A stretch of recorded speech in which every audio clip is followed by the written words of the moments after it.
Okay. Before I did Killing Them Softly, when I was 22, HBO gave me the biggest opportunity of my life at that time. They gave me a half-hour special, but this shit was not like a special, you know what I mean? It was like, it was generic. It didn't even have a title. It was just Dave Chappelle. And I shot it in San Francisco at a place called Broadway Studios, which is on the second floor of a building. And beneath Broadway Studios is a nightclub. And the special was only supposed to be 30 minutes. And I got ready, I practiced, I did all the shit I was supposed to do.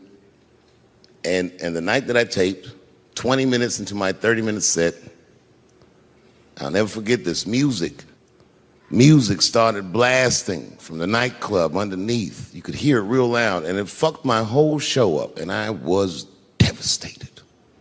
I was a young man. I really believed in what I was doing, and I thought that my dream had been killed. So when I got off stage, I ran down the steps to the alley behind Broadway Studios and where the control trucks are parked, and I kicked that motherfucking door open, and I started yelling at all the producers. I was nobody in show business, just a guy that believed in myself. I said, man, you fucked everything up. That fucking music, what the fuck were you thinking? And there was a guy who was a big-time producer, I ain't saying no names, and he stood up, and he said, hey, kid, sit the fuck down. He said, we didn't ruin anything. He said, we made a deal with that nightclub to not play music, and they didn't honor the deal. And I said, who didn't honor the deal? And he pointed to a guy. I'll never forget it. It was an old white man sitting in the Ford Taurus by himself. And he said, that guy right there. And I didn't waste no time or ask no questions. I went to that Ford Taurus, and I beat on that window, and I said, open the door, motherfucker, I want to talk to you. And that old man looked at me for 1 second and wisely drove the fuck off. And left me in the alley cussing at anybody who would listen. And 2 minutes later, literally 120 seconds later, couldn't have been any more than that, the doors of the kitchen in the alley of that nightclub underneath Broadway Studios flung open. And that old man was standing there, that same old man with reinforcements. He had 2 big goons with him, and he looked at me, and he was calm as a cucumber. He said, you, come here. I want to talk to you. I didn't know anything about the streets at this age. But I found out later in my life that these men were Russian mobsters. And I don't know what you guys know about the Russian mob, but these are the niggas that killed Denzel in Training Day.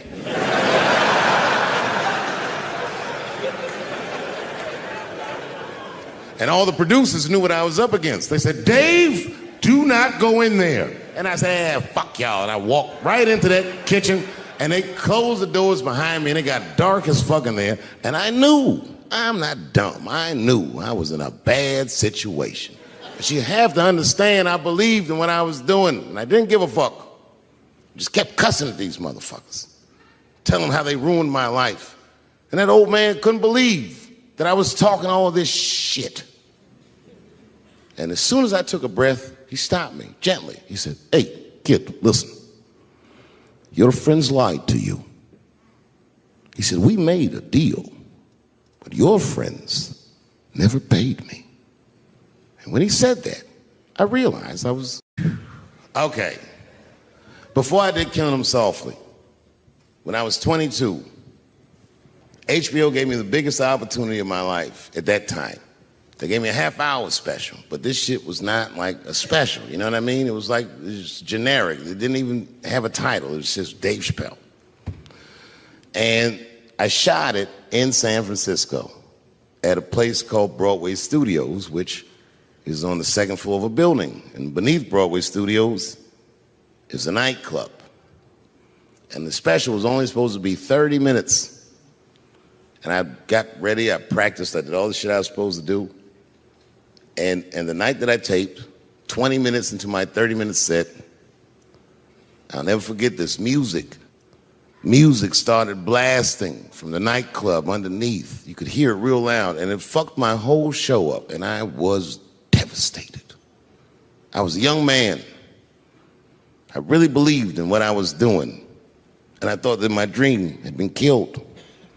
So when I got off stage, I ran down the steps to the alley behind Broadway Studios and where the control trucks are parked, and I kicked that motherfucking door open, and I started yelling at all the producers. I was nobody in show business, just a guy that believed in us. I said, man, you fucked everything up. That fucking music, what the fuck were you thinking? And there was a guy who was a big-time producer, I ain't saying no names, and he stood up, and he said, hey, kid, sit the fuck down. He said, we didn't ruin anything. He said, we made a deal with that nightclub to not play music, and they didn't honor the deal. And I said, who didn't honor the deal? And he pointed to a guy. I'll never forget it. It was an old white man sitting in the Ford Taurus by himself. And he said, that guy right there. And I didn't waste no time or ask no questions. I went to that Ford Taurus, and I beat on that window, and I said, open the door, motherfucker, I want to talk to you. And that old man looked at me for 1 second and wisely drove the fuck off. And left me in the alley cussing at anybody who would listen. And 2 minutes later, literally 120 seconds later, couldn't have been any more than that, the doors of the kitchen in the alley of that nightclub underneath Broadway Studios flung open. And that old man was standing there, that same old man with reinforcements. He had 2 big goons with him, and he looked at me, and he was calm as a cucumber. He said, you, come here. I want to talk to you. I didn't know anything about the streets at this age. But I found out later in my life that these men were Russian mobsters. And I don't know what you guys know about the Russian mob, but these are the niggas that killed Denzel in Training Day.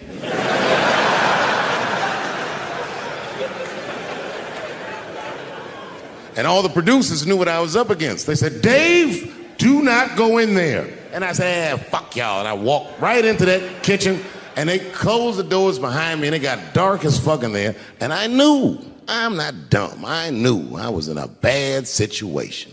But you have to understand, I believed in what I was doing, and I didn't give a fuck. Just kept cussing at these motherfuckers, telling them how they ruined my life. And that old man couldn't believe that I was talking all this shit.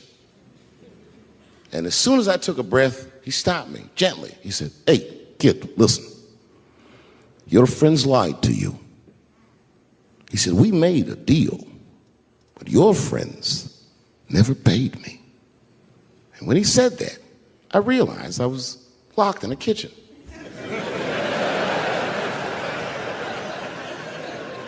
I realized he was telling the truth, which would make me wrong.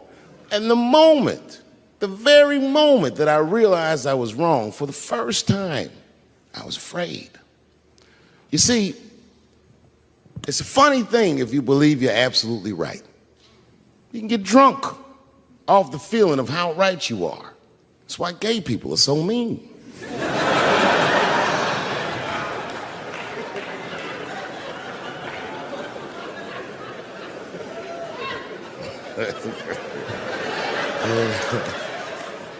But I didn't buckle. You guys would have been very proud of me. I was scared, but I didn't buckle. I said, well then, sir, I owe you an apology. But I believe that no matter what reason that music was playing, it ruined my life. And that old man looked at me with sympathy in his eyes. And he walked over to me and he gently placed his hand on my cheek, which I gotta tell you, is a very emasculating thing to do. I was standing there looking at this nigga's hand on my cheek like,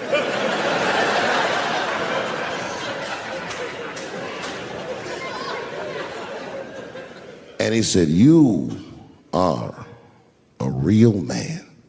And he tapped me on my cheek. Real soft. Just like that. The doors opened back up. The light from the alley flooded into the kitchen. And I just walked out alive. I lived to fight another day. And in that moment, I learned one of the most valuable lessons of my life, and I have to share it with you. And that lesson is this.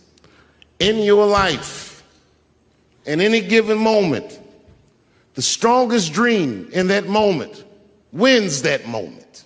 I am a very powerful dreamer. Yeah, I'm not lying.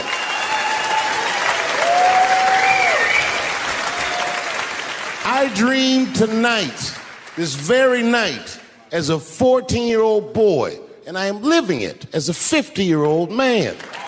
My dreams are very strong.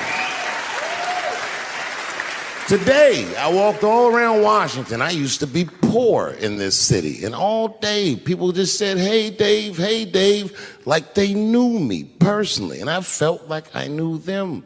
And I say to myself, my God, Dave, what a powerful dream. But then sometimes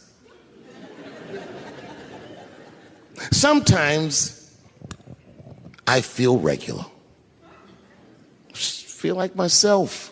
Maybe I'll smoke some weed and be at some nightclub and feel shy. But I'll look across the nightclub and I'll see some guy that no one's ever heard of. But this nigga worked all week and got bottle service. And his bitches bringing Moet with sparklers to him. I picture in my mind he's Persian. He's doing some kind of weird Persian dance. And he got 6 bitches at his table because he got so much liquor, and they all call him saying, go Cena, go Cena. And I'll be looking across the room like, oh my God, I'm in that guy's dream. I can hear him telling his friends, hey, how was the club last night? Man, that shit was fantastic. I had bottle service. I seen Dave Chappelle across the club looking at me like, ooh, who was that? And that's the trick to life. You have to be wise enough to know when you were living in your dream. And you have to be humble enough to accept when you're in someone else's.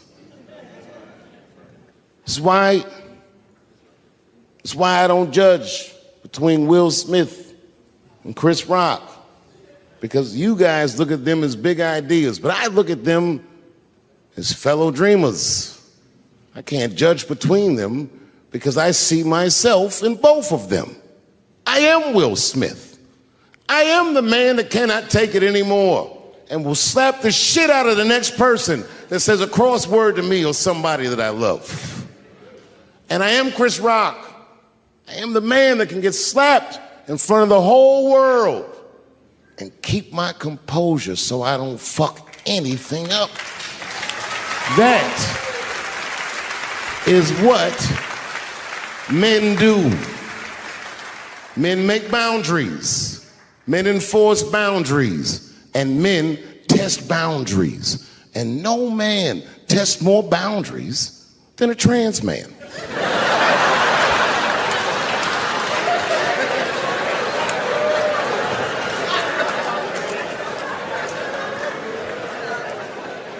When I see a fellow dreamer, I give them my utmost respect.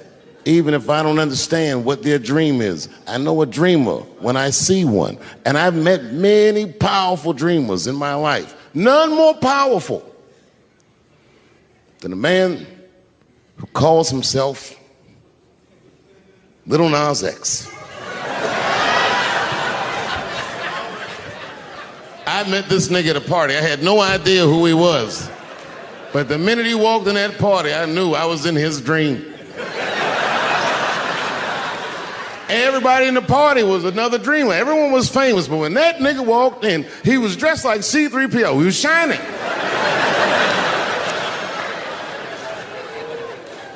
And everyone was like, oh my God, there he is. That's Lil Nas X. I didn't know who he was. And for some reason, out of all them dreamers, he walked right up to me. And he said, I tried to get you in my video. I didn't know what the fuck he was talking about. I said, what? I said, what? What video? And he just looked at me like, you know what video, and walked away. And I watched him walk away. I said, man, this nigga's having a very powerful dream.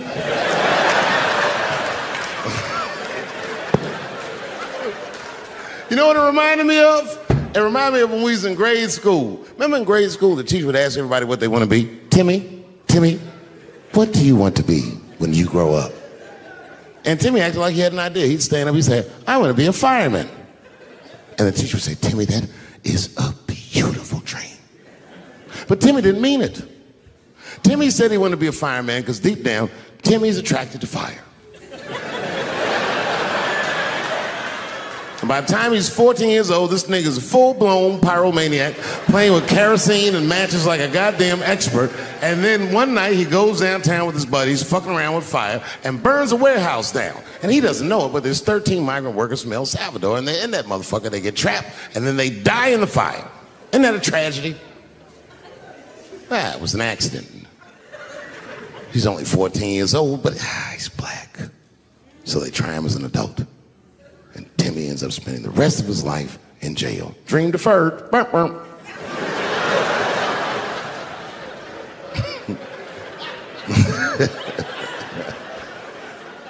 What about you, Billy?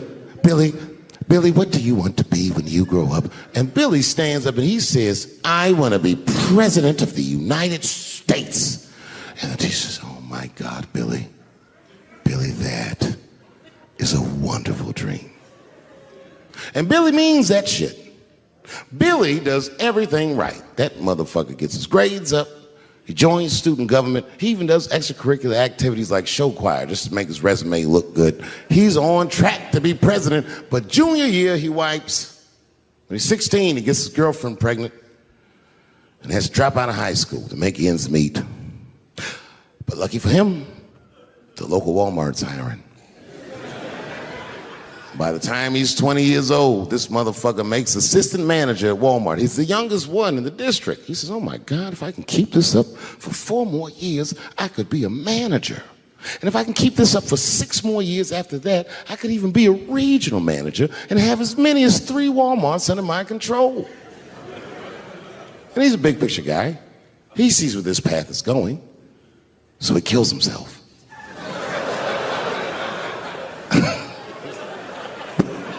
Burp, burp.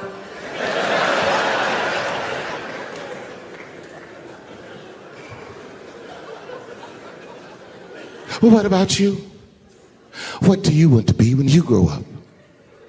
I don't want to say, because I don't want the other kids to laugh at me. Who cares if they laugh? Your dream is yours. Own your dream so they can come true. Say it loud and proud. What do you want to be when you grow up? Little Nas X. That nigga stood up in front of the whole class. I want to be the gayest nigga that ever lived. I want to do a music video and slide down a stripper pole all the way to the depths of hell and suck the devil's dick at 10 o'clock on BET while all the kids are awake and can see me. Shockingly, that was the only dream that worked out.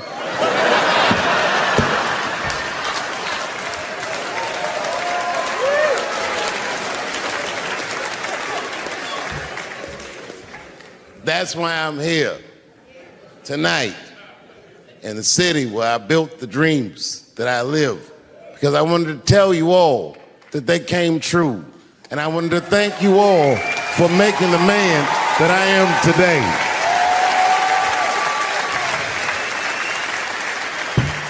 Yes, I am living a very powerful dream.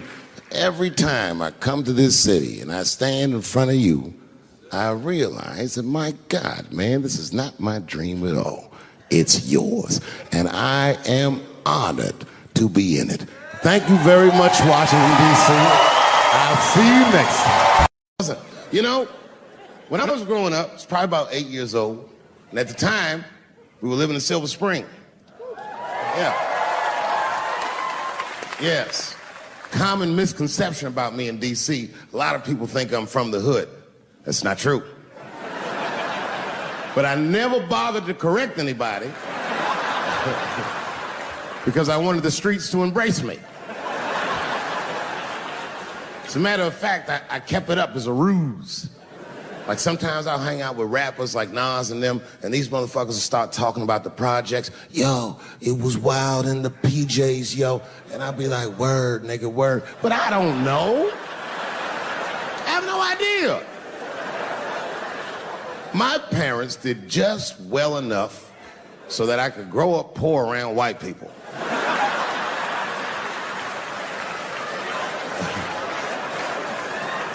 And to be honest, when Nas and them talk about the projects, nigga, I used to get jealous. because it sounded fun. Everybody in the projects was poor, and that's fair. But if you were poor in Silver Spring, nigga, it felt like it was only happening to you. I know the pain of that first sleepover at a white friend's house. When you come back home on Sunday and just look at your parents like, y'all need to step your game up. Everything in Timmy's house works. Remember the first time you saw that?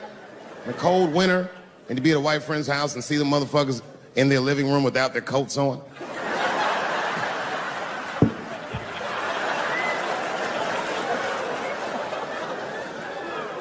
Timmy was one of my first white friends, like, in my life, man. He's a good dude, too. He moved to Silver Spring from Utah, of all places. I guess his family was affiliated with that Mormon church they got down there, and me and him used to hang out.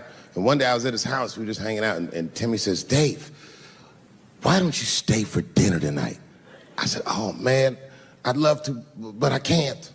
If I'm not home before dark, my mother will kill me. That was a lie. My mother had several jobs. I hadn't seen her in like 3 or 4 days. At that point in my life, it was my experience that white dinner wasn't delicious.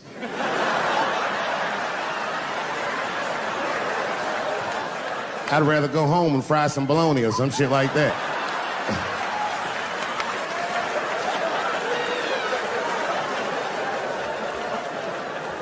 But then old Timmy threw me a curveball I wasn't expecting. He said, oh, it's too bad you can't stay, Dave, because Mom made stovetop stuffing.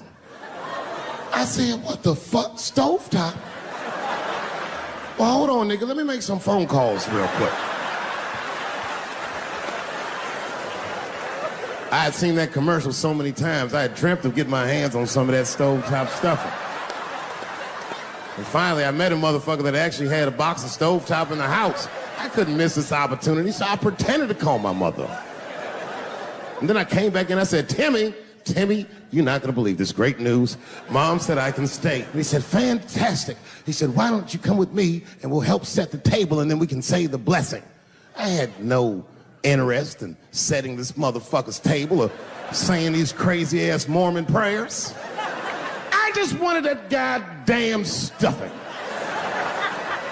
My hands first. My plan was simple. Wash my hands slowly, and by the time I'm done, the table will be set, the blessing will be said, and all that there will be left to do is eat. Went to the bathroom. I washed my hands very slowly. I must have been in there for about 10 minutes. And suddenly, one of his mothers came to the door.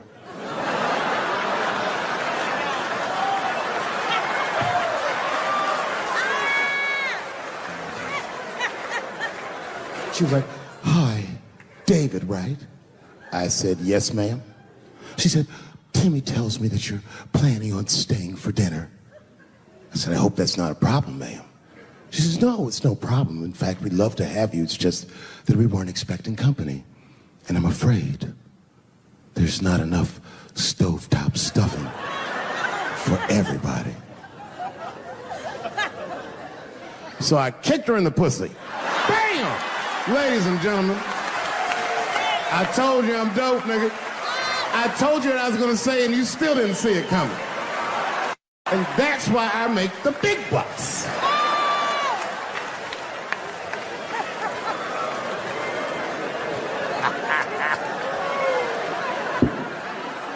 Oh my God. But there's a more important reason that I would stop doing comedy right now. And this reason is the real reason that's been percolating, and it really is the crowd, not you. I'm talking about the crowd on the big stage.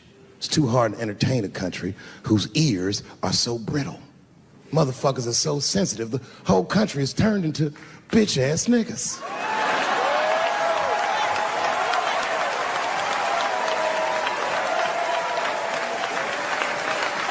Everything you say upsets somebody. You know, I can remember when it all started. It was when I was doing Chappelle's show. When I was doing Chappelle's show,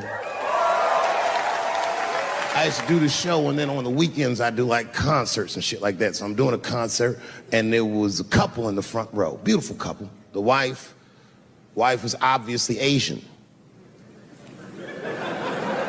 You could see it in her face.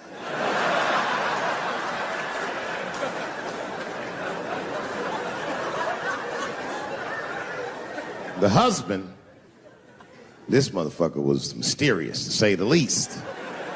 Couldn't quite pinpoint where he was from. Caramel-colored fella, very nice hair, but he could have been from anywhere. Bangladesh, Mexico. I can't guess with a nigga like this. All I knew for sure about this guy is that his wife was a bitch. I could see that in her face, too. No, he was laughing and having a good time, and she was scowling at me at a goddamn comedy show. I couldn't figure it out. And then I realized at some point that she was pregnant, and I was smoking on stage. I said, oh my God, that's probably why she's mad. So I started to put my cigarette out, but then she hit me with one of them fake non-smoker calls. So I just kept smoking. I thought to myself, bitch, that babe will be fine, relax. And I tried to break the tension. I just asked her. That's all I said. I go, hey, where are you guys from anyway? And I could tell that she was on to me. She goes, very condescendingly, she says, I'm from California. If you're asking my ethnicity, I am Chinese. He was like, I'm Mexican, bro. I said, well, I'm sorry if I offended you by asking, but you're a very beautiful couple. And miss, there's no question that you're going to give birth to the hardest working baby this world has ever seen.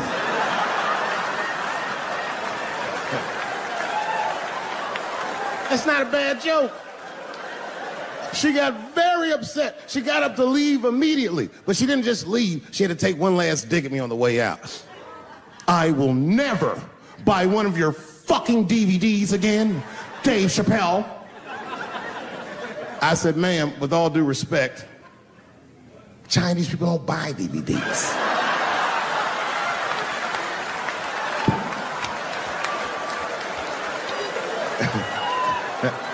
And the crowd went crazy. We were all laughing, having a good time. I didn't even think anything of it. And then just 3 days later, this lady sends a fucking letter to my promoter telling him not to book me for shows anymore because I was, quote, racist, and I'm quoting her, insensitive to the nature of my interracial marriage. I was like, word, bitch, I was.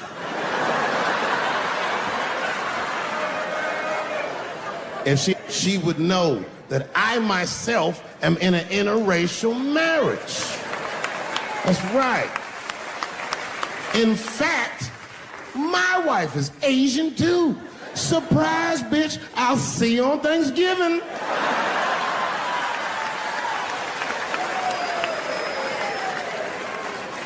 But my wife's not Chinese. She's Filipino. That's right. And our kids are Puerto Rican somehow, so there you go. But I don't give a fuck about interracial marriage. In fact, you know what? My mother is half white. A lot of people don't know that. Well, all right, you were a little too excited, but okay. A lot of people don't believe me when I say that, but it's true. You can't tell looking at me. But if I grew my hair out, you would think you was at a fucking Cat Williams concert. My shit is beautiful. Beautiful. Thank you. Thank you very much.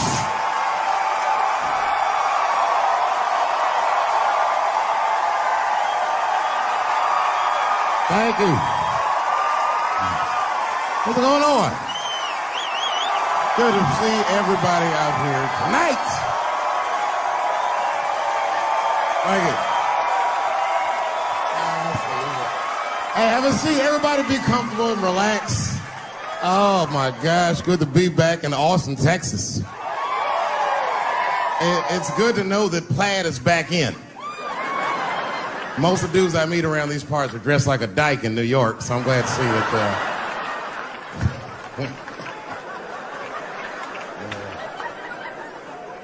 Man, fucking Texas, this place is pretty good. Pretty damn good. You know, I was in Santa Fe the other night and a motherfucker threw a banana peel at me. Yeah, that didn't feel so good. Of course, it was a white person. Not to indict the whites, I'm just saying. And then not only did he throw a banana peel at me, but it was premeditated. You could tell. You could tell the peel was too brown, you know what I mean? It was like, you didn't eat that banana recently, motherfucker. You had that shit waiting on me. And the whole crowd was white, so it just got instantly creepy, and everyone looked like they were looking at 12 Years a Slave or something. They were all just like...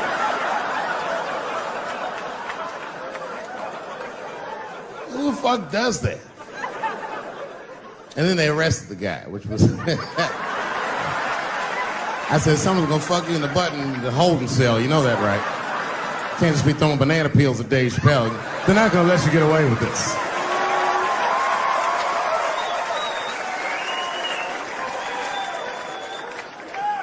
And the press called me up like, do you have a statement? A statement? For a fucking banana peel? No! I don't have anything to say. This guy was like fucking famous for throwing a banana peel at me. 20 years from now, he's gonna be tucking his kids in the bed and the kid gonna be like, Daddy, tell him about the day that you threw that banana peel at that nigger in Santa Fe. Boy, I'll tell you what, that black motherfucker, saw his name up on the marquee about a week before. I said, man, if I could just get close enough to meet him, throw a banana on that nigger and show him how. Fucking banana gate. I didn't even want to press charges. You know, this has happened to me before. No, sir, it's not a banana. I live in Ohio, right? So this is like a few winters ago. Oh, I didn't know you would ever clap for that. Well, all right. That's the first time that shit's ever happened. Ohio! Anyway, I live amongst the whites. Small town in Ohio. And it was wintertime, and it had snowed recently, so there were huge snowdrifts on the street. I was walking with my sister. Now, my sister was dressed in all Muslim garb, as were her children. And I was dressed as Dave Chappelle. And we were walking and just talking about something, and a car sped around the corner, and the window came down, and somebody threw a snowball and hit me right in my shoulder. I didn't know what was going on. Why was this happening? Because I am black, because she's Muslim, because I'm Dave Chappelle. I couldn't tell. But again, I knew it was premeditated. Because who the fuck has a snowball in a warm car? Way through, lady, because he went around the corner and got stopped at the red light. He was caught in the traffic. So then I ran out into the street and I just tapped on his window. Hey, my man, can I just talk to you guys for a second? Come on out for a second. I just want to talk to you. There's 4 young white dudes in the car. They were like, just chill, bro. I said, relax. I just want to talk. Now, this is an old black trick. Really, I didn't want to talk. I was going to fuck them up. So, if you're ever caught in traffic and a black guy starts saying he just want to talk to you, don't open the door, nigga. Even if he's me, smiling at you. And they were like, chill, bro, just chill. And then the one guy in the back seat, I don't know what, he was just cockier than his friends. He was like, fuck it, man. I'll get out the car. And I started yanking on his door. Let me help you, motherfucker. Let me just help you out. And I didn't notice his window was down. And he threw a snowball and shit me right in my chest. Pow. He said, fuck you, you fucking nigger. And then the light turned green and they sped off. And I smiled from ear to ear. I looked at my sister and she said, I got the plates. And I was happy as shit because throwing a snowball at a motherfucker is a misdemeanor assault. But if you call him a nigga,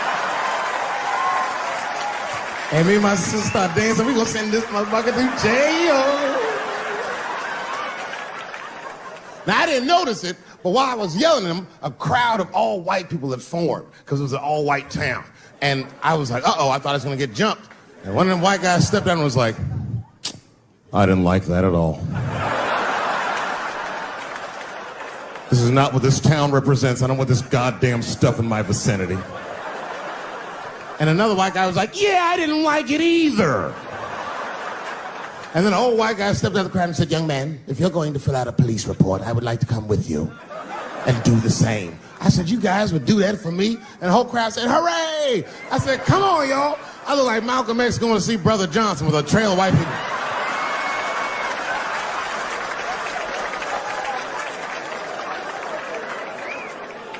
Unreal. An hour later, we was all just sitting in the police station, and the police came in. They're like, well, Mr. Chappelle, 16 identical police reports. We ran the tags, 2 young men that had their mother's car.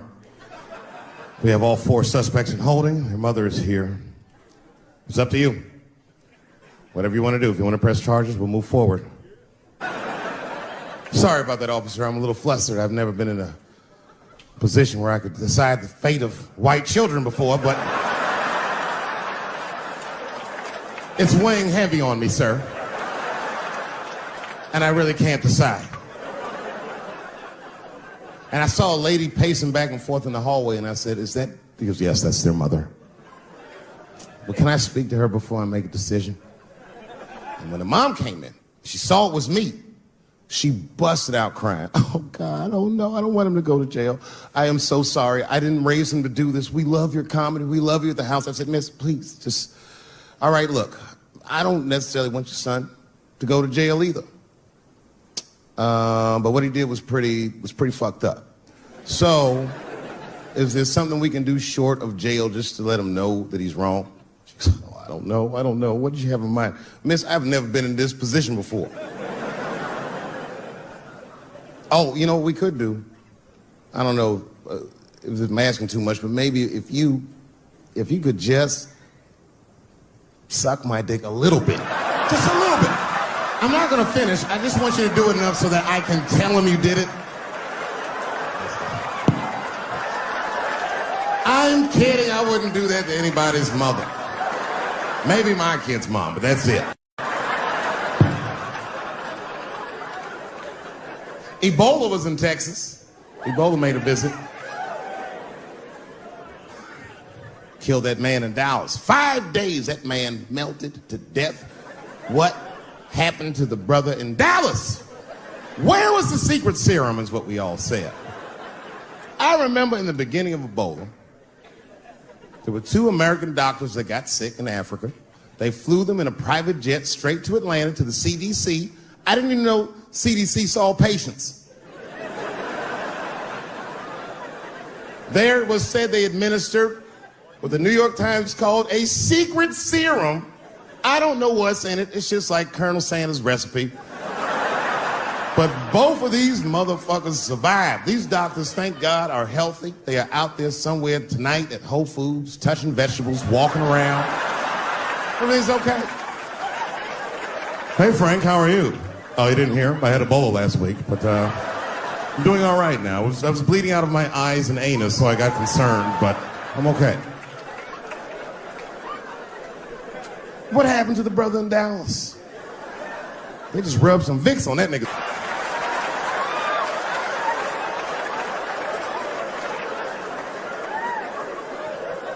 I knew he wasn't gonna make it. I already knew. Sad. I saw in the New York Times, they said Ebola is the new AIDS. Whew. Isn't that something? Here I am thinking that old AIDS was working just fine. And they already have a new AIDS out. Isn't that amazing how they do that? Isn't it weird how there's a disease that just starts in 1980 and it doesn't kill anybody but niggas, fags, and junkies? Isn't that a fucking amazing coincidence that this disease hates everybody that old white people hate?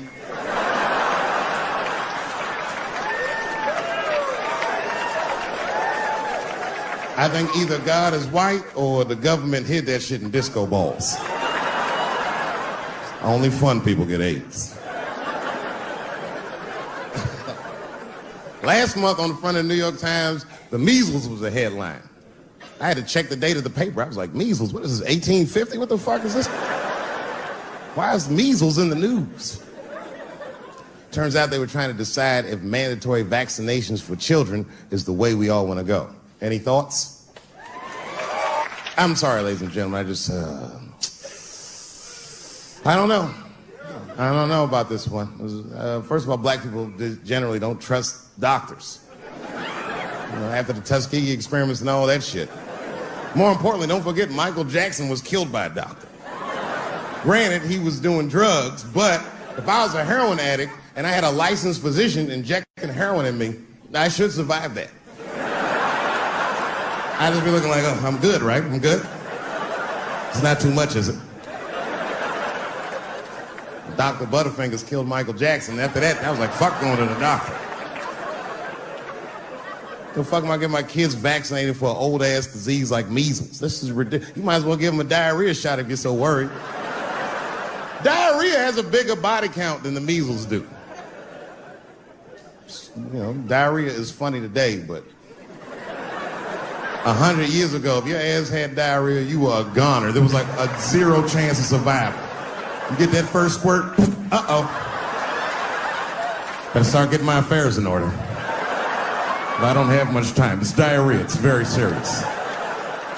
You just watch your buddy slowly die in a pool of his own shit. I give up diarrhea. Nowadays, your buddy just be like, oh, well, you got diarrhea? Just eat a banana, nigga, drink some water. Let's get to the club. Still make last call. Tough time for the blacks.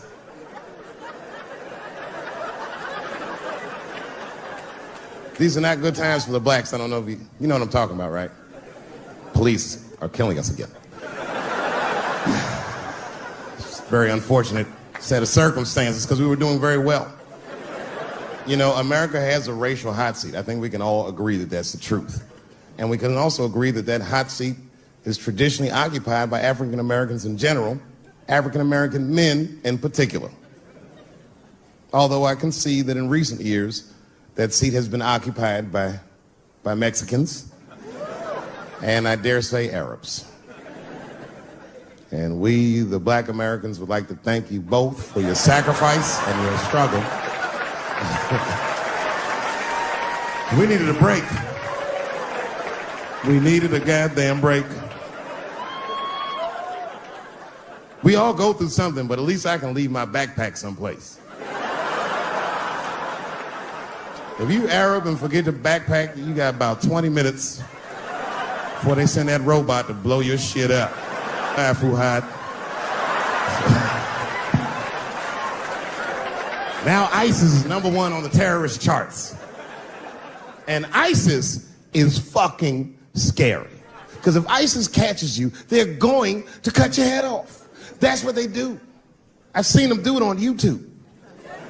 It was fucking awful. He looked right in the camera and say, Obama, I am back.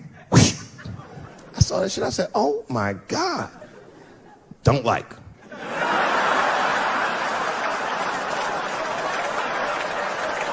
How is this guy cutting people's heads off on YouTube? I can't even post a dick pic, and this motherfucker is decapitating people. I'm gonna have to change my settings. Everyone has it hard, but I think harder than black people and harder than Arabs and harder than Mexicans, you know who has it the worst? Fat black people.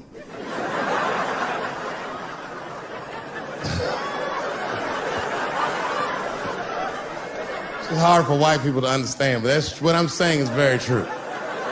Fat black people have a really rough road because all manner of things kill white people. But you know what kills more black people than anything, more than police and terrorism? Salt, nigga. Regular. Here, white people are getting Ebola cures and shit, and meanwhile, I'm dying from fucking the flavoring.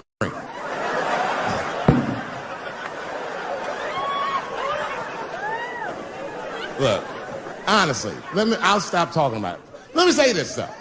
Let me just say this. Can we all just say that we've seen it coming? Were you surprised? It's like when that guy threw that banana at me. Do you think I was surprised? Hell no. I've been in show business 30 years. I was expecting this banana. I knew one of these nights, it's like somebody gonna throw a banana at me one of these nights, niggas. Because that's how it starts, with the name calling. Like that Paula Deen. Remember Paula Deen got fired from the Food Network? If you know anything about show business, it is really hard to get fired from the fucking Food Network. And they dropped that bitch like a hot potato. All because she called somebody an N-word 30 years before she had a show. I don't know who she said it to, but whoever it was just looking at her like, I'm gonna get you for this bitch.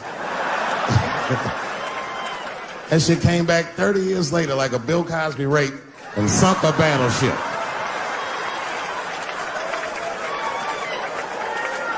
And every black person was mad, but we weren't like that mad. I was just like, well, how's this bitch gonna call me a nigga when she taught me how to fry chicken? That's not fair.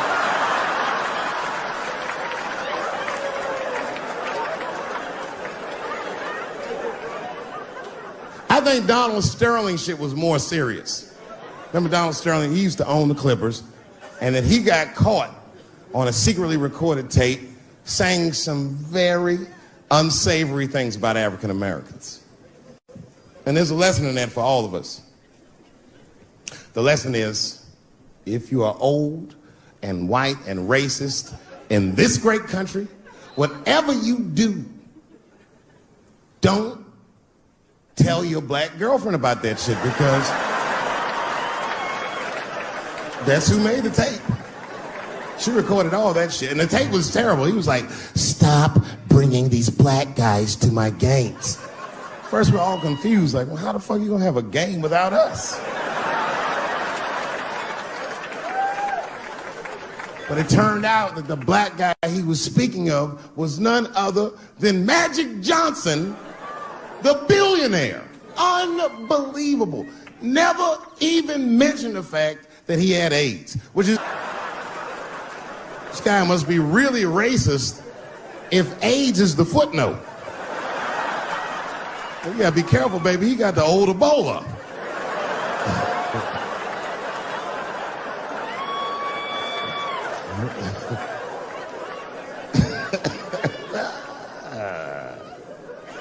You can say what you want about that girl, but I'm gonna tell you right now, she is a goddamned hero. Because you might have thought these things were happening before, but now you can see it all in front of you without a shadow of a doubt. That shit actually went down. She sucked that old guy's dick. She really took one for the team on that one. That's really gross. This dick is like 80 years old. It's like tasting history. Like 5 wars on it, civil rights movement, the Great Depression. This guy's been fucking from 40 years before Bill Cosby's first rape. This is a very old man. A very old penis. But all that shit is still, it's just name calling. Like, name calling does not break the modern black man. That's not gonna do the trick. I don't give a fuck about that. Like, if I went to Kentucky Fried Chicken, Ku Klux Klan, hood on top of their head, what do you think I'm gonna do in this day and age? Run out Kentucky Fried Chicken? Not if I'm hungry. I'll go straight to the front. Hey, man, let me get a 2-piece. I don't give a fuck what he says. You want a biscuit with that, nigger? I thought it came with a biscuit. What's all this attitude? I want a 2-piece. Chop, chop. You know what it is. But I'm not going to be mad. Why would I be mad? He's the one that's got to work at Kentucky Fried Chicken, not me.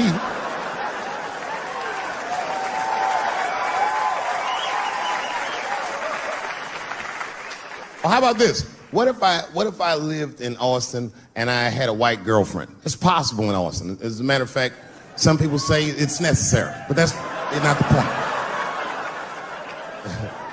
And me and my white girlfriend at home one night, and we're just doing what lovers do. Maybe she's butt naked and she's down on one knee, giving me a hand job. I love a good hand job. And she's really jerking me off. You know, getting her obliques nice and tight. I got a huge dick, so she's like, And I'm like, wow, this really feels wonderful. I think I'm gonna come. Nigger. I know, that's a tough one. But what do you think I'm gonna do? Hey!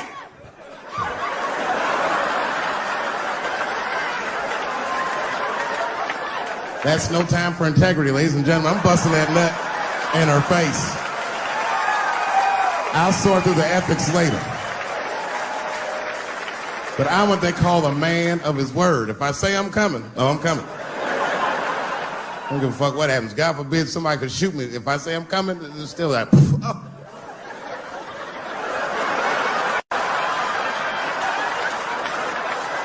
Doesn't mean I like getting shot.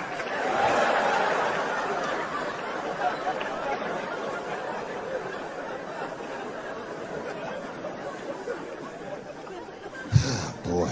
Yeah, tough time for the blacks. I'm not gonna say nothing about the police.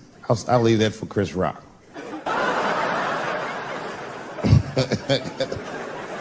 The other big sports story was fucking Ray Rice's tape. Anyone see that Ray Rice tape? I can't stop watching it. It's fucking awful. It's the most violent thing I've seen happen to a woman that was shot in color. Really fucking bad. Like, if I could have froze time at that moment and gave Ray Rice some advice, I don't think there's any way possible I'd be like, you should punch her in the face.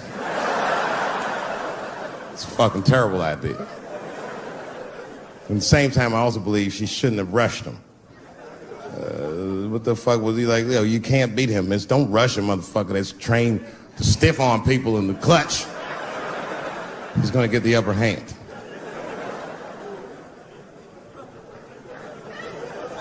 The only reason I bring him up is because, you know, he's about to play football again.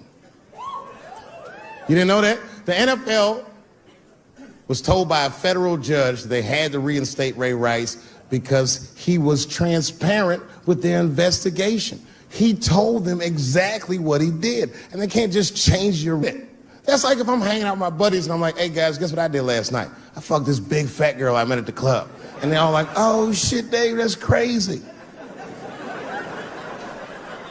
And then they see a tape of me doing it, and they're like, we can't hang out with you anymore, Dave. That's not what this crew is all about.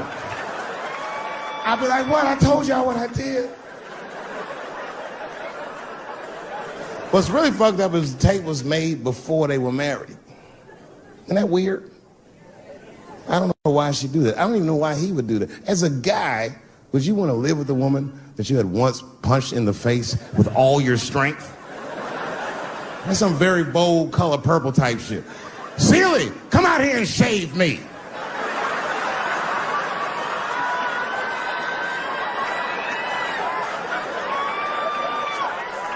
You out of your fucking mind?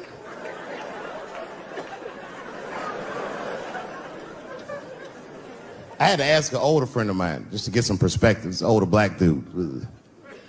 Actually, the fairest person I've ever met. And I asked him, I just said, hey man, I said, did you see that Ray Rice video? And instantly he was like, David, that shit was disgusting. I wonder what she said to him.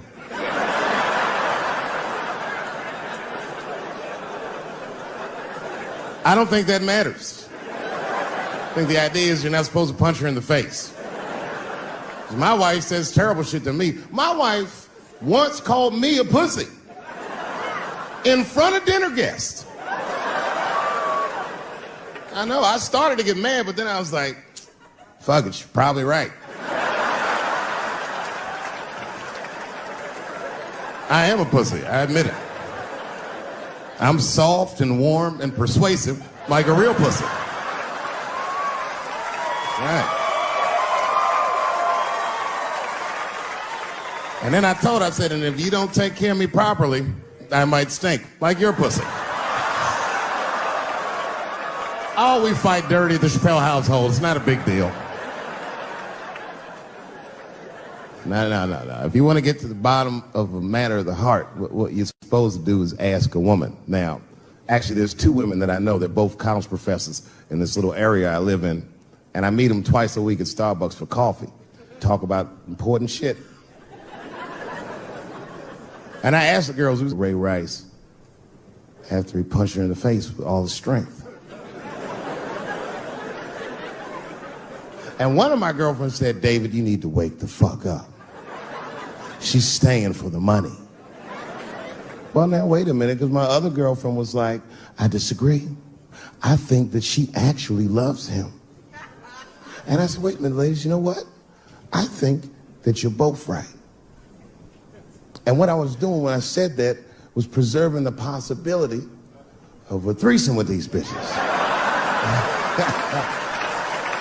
I've been chipping away at this pussy one cup of coffee at a time for like 4 years. I was gonna throw all that hard work away with some Ray Rice shit. I don't care that much.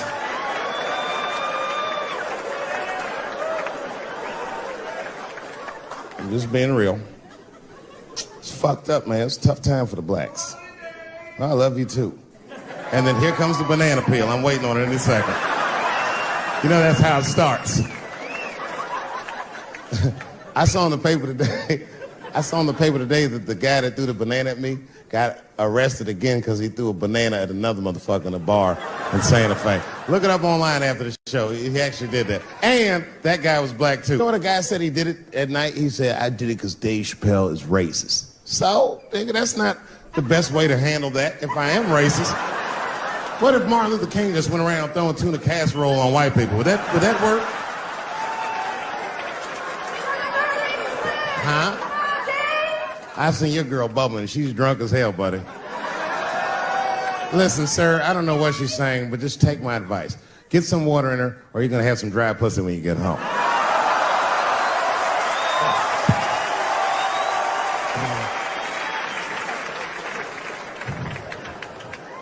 His dick's going to be shaved the fuck up tomorrow. Santa Maria. Who got a cigarette in here? Anyone got a cigarette I can borrow? Yeah, you fella. Yeah, please. Well, let me see this. This is a Marlboro menthol. This could have been anybody. If it was a Newport, I'd be like a black dude threw that up. But a Marlboro menthol, that's one of them riddles.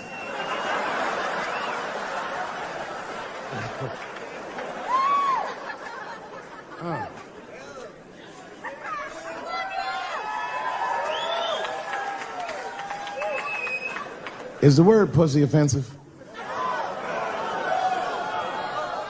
All right, just checking. I asked that crowd when we was in Denver, I said, is the word people? One was a woman in the front, she's older than me, maybe around my age, definitely a feminist. You know what I mean?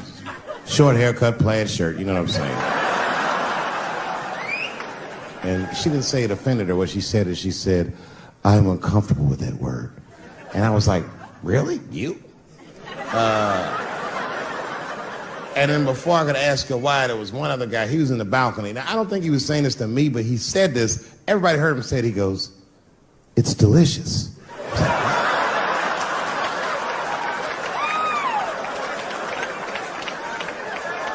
I don't think I've ever heard pussy called delicious before in my life. Now, this is not to say that it's bad, but it's definitely an acquired taste. I don't think any of us tasted pussy our first time like, it's good.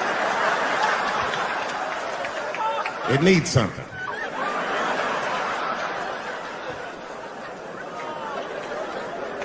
You know, it's illegal for a gynecologist to say the word pussy. They can only say vagina, or they can name individual parts medically, but they can never say shorthand, even if the gynecologist is a woman. I feel like if it was a woman...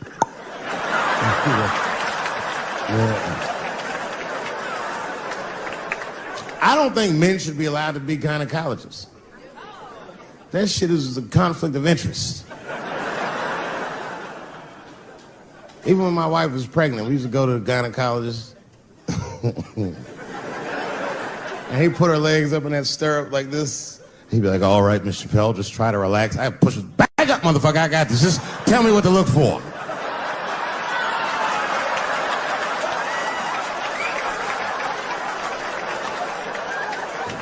One of those home-style checkups. There's too many ethical questions when men do that. Like, can a gynecologist lose their license for smelling their fingers during an exam? Is that illegal? How could they not? These are men. It's like if you have a good barbecue, you don't even think about it. You just...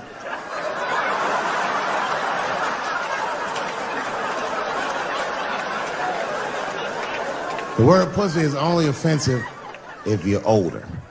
People my age and younger, I don't think we dance to that shit. That song come on the radio, say, I beat the pussy up. That's our song. It's like nothing like a love song. There's no tracks of his tears, no midnight trains to Georgia. This man simply beats the pussy up. Unbelievable. You don't even know if he's having sex with these women. They might just pull their pants down. He'd be like, bah! G-Unit.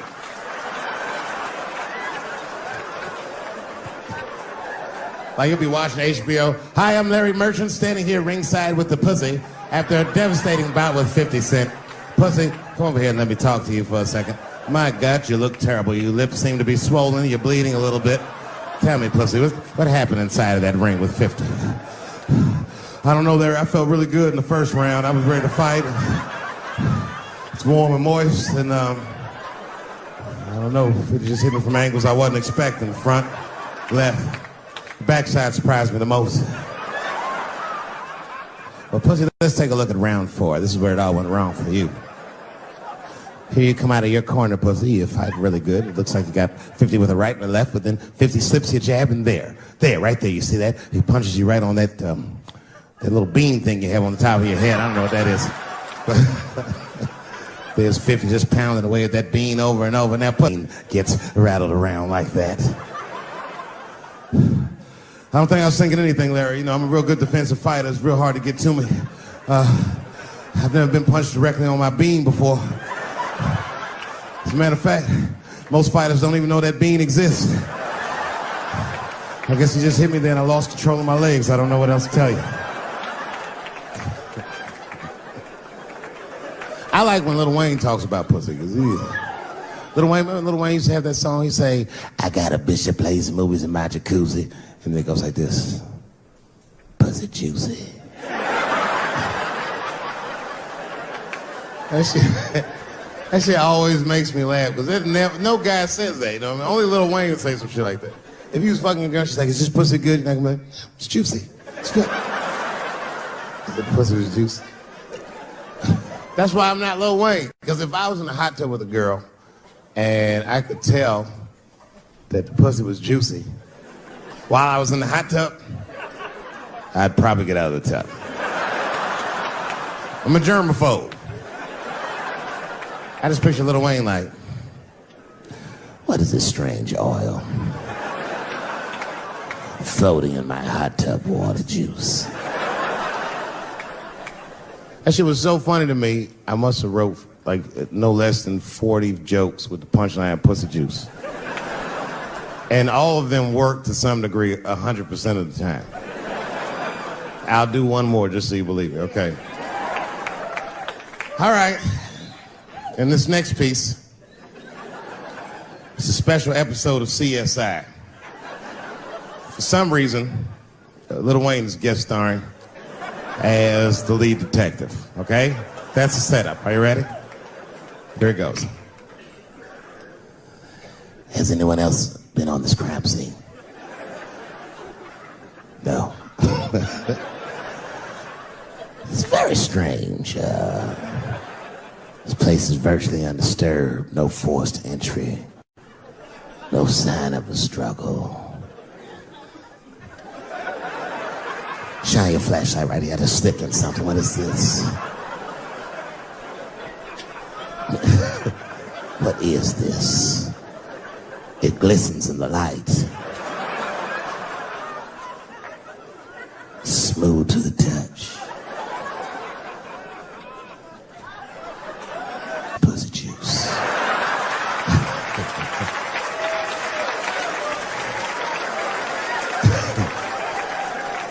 She must have been sitting Indian style. 39 more where that came from.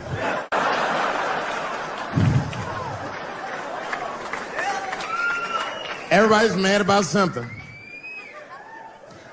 Recently, I got attacked online by some gay bloggers, and it hurt my feelings. I have no problem with gay people, but I fucking hate bloggers. I'm not saying it because this person was gay. They was acting like a bitch online. They was like mischaracterizing my jokes, trying to make a point off of me, when it was really, it's like, yo, I'm your ally, motherfucker. I'm not trying to stop gay people. I got better shit to do. This motherfucker was saying things to try to get gay people to beat me up. Seriously, he was like, Dave Chappelle's jokes. I don't know how he actually talks when he's making his voice up. Dave Chappelle's jokes were an affront to the manhood of all gay men. What the fuck does that mean? I didn't say anything that would allude to gay men not being men. I know you men. In fact, what could be manlier than fucking another guy in the ass? It's the most gangster shit I've ever heard of in my life. I told you I'm not cut out for that. I'm a pussy. You know what I said? That's all I said. First of all, I'll tell you right now what I said. And I will tell you that this was not a joke. It's a true story. And I just happened to tell it. All right, what happened was I went to a gallery party, all right? I don't know who in here has ever been rich before, but these are very nice parties.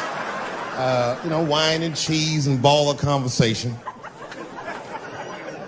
And there was a few eccentric types, one of which was a very wealthy man that happened to be wearing a dress. I don't know what you call him, this is a tranny or a drag queen, perhaps. Whatever it was, this is definitely a man. And this man was definitely on drugs. I don't know what kind of drugs he's on, but I knew he had too much. He didn't look good. It's like this, he's like, he looked sick. And all his friends were standing around him, concerned, trying to revive him. I don't know whether it looked like some kind of gay CPR. There was fanning and shit.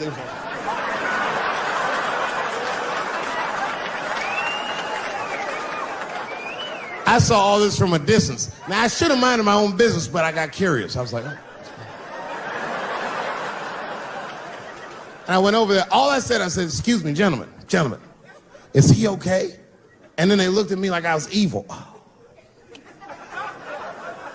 She is fine. I'm sorry, I didn't know this is what we were doing. Here's my thing.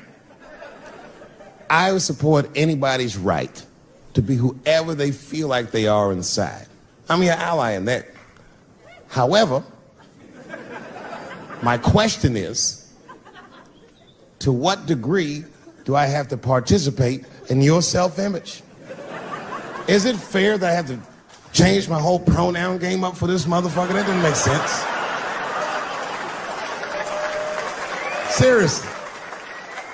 If I put on an Argyle sweater and I'm like, hey everybody, I feel like a white guy in this sweater and I want some goddamn respect and a bank loan. That's not gonna work. Give a fuck how I feel. Why should I give a fuck how you feel? Nigger is a pronoun. But there was no time for philosophical debate. This was an emergency situation. I said, fine.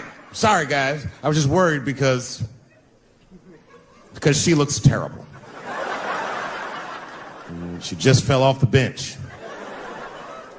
Appears that her dick is popping out of her dress. You mind if I call an ambulance, champ? I'd rather not be at a party where a tranny ODs. There's too many questions to answer.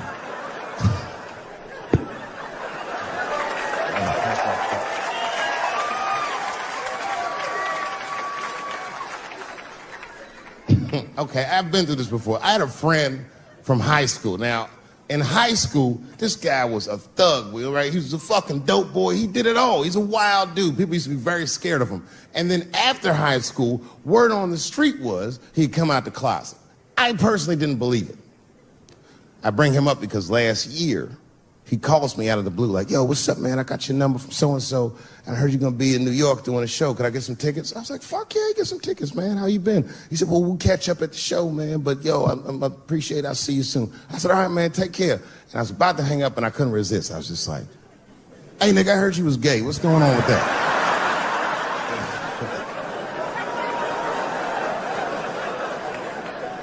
And I wish I didn't ask, because he sounded like he was dying to talk about that shit. And he had a long story about it. And it's not that I didn't care, but I was, I don't like talking on the phone. I was watching TV at the same time. So I just wasn't really paying attention like I should. But I was trying to sound supportive, but I didn't really know what to say. So I was just like mumbling shit throughout this conversation. I was just like, well, nigga, you gay, man. You just gay. Like, This went on for a while, and then finally I had to say something like definitive to get him off the phone. And I was like, hey, man, you know what? Don't let people get you down, all right? And the next time someone tries to make you feel bad about yourself, just remember, everybody fucks funny to somebody.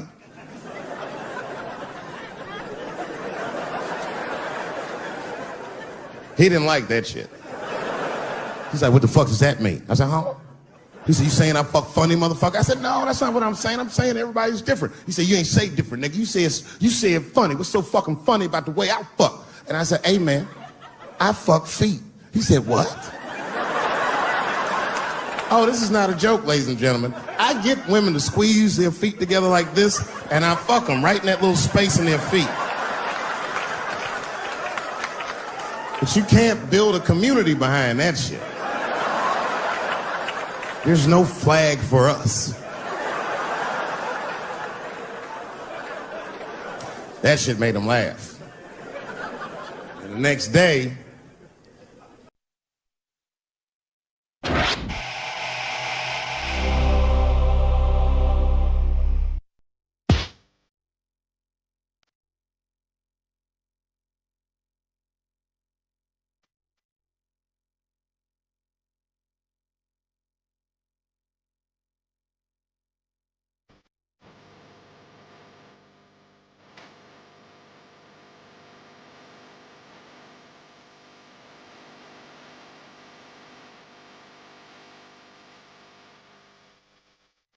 from the historic Lincoln Theater in Washington, D.C., Dave Chappelle.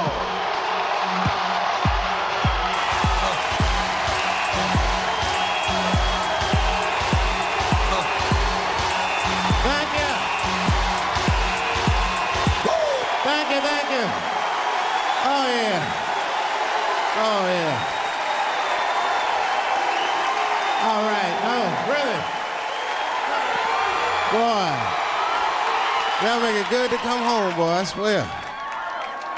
I know, man, it's been a while. DC's different. I've been gone, man. It took me years to be able to do this show, boy. DC has changed. It's different now.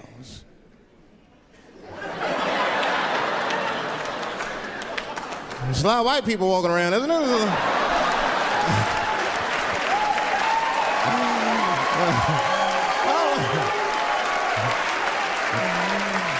I mean, I left D.C. in the 80s. It was not like this in the 80s when crack was going on. Remember when crack was going on? White people be looking at D.C. from Virginia with binoculars and shit. Well, that looks dangerous. Not yet. New white people. You can't scare these white people. I tried. Roll up on them. Boo! The hell is wrong with you?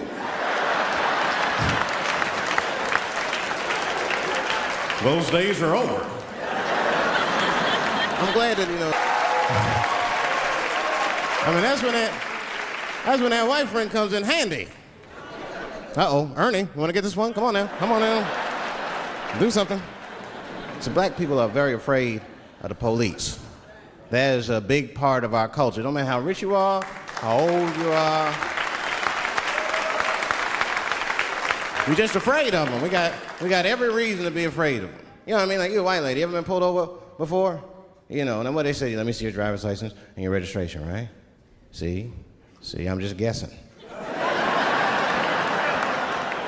That's not what they say to us. You wouldn't believe what they say to us. Spread your cheeks and lift your sack. Like, what the fuck? Excuse me? You heard me. Spread open your cheeks and lift your sack. I got a driver's license, too.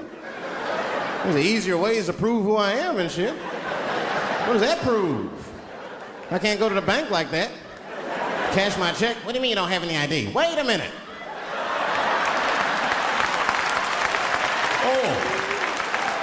Oh, I'm sorry, Mr. Chappelle. Right this way. Why didn't you spread your cheeks in the beginning? Scared of them. I'm serious, man. You ever be at a red light, the police might pull up next to you? It won't be no big deal for you, but you know what? I'll fucking fall apart. Oh, nigga. Oh, don't look over there, nigga.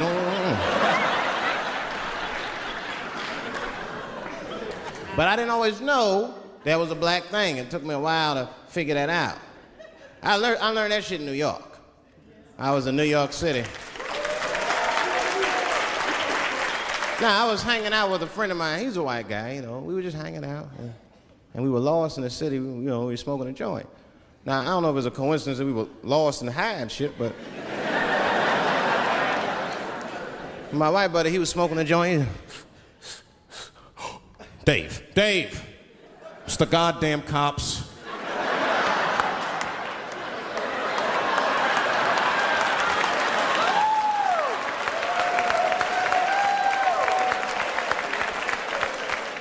I'm gonna ask him for directions. I said, Chip, no! Chip, don't do it! It was too late. He was walking over there, this man was high as shit. Excuse me, sir. Touching him and shit. Excuse me. Need some information. Start confessing things he shouldn't confess. I'm a little high. All I want to know, which way is 3rd Street? The cop was like, hey, take it easy. You're on 3rd Street. You better be careful. Go ahead, move it. Move it. And that's all that happened. That's the end of the story. Now, I know that's not amazing to some of you, but you ask one of these black fellas, that shit is fucking incredible, isn't it? I'm saying a black man would never dream of talking to the police high. That's a waste of weed.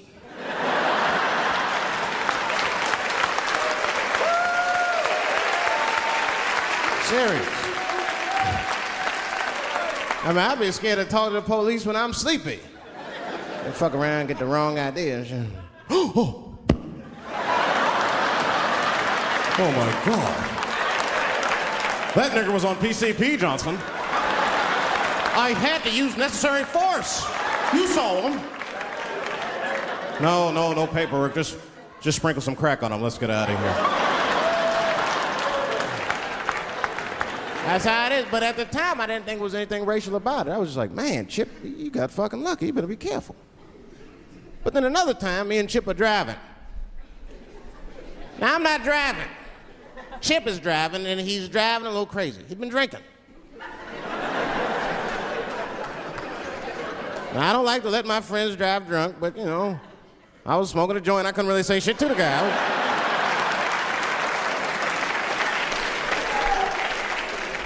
And we get at a red light. We stop at a red light, and a car pulls up next to us, and I'll never forget it. Chippy looks at me, he's all drunk, and she's like, Dave, I'm gonna race him.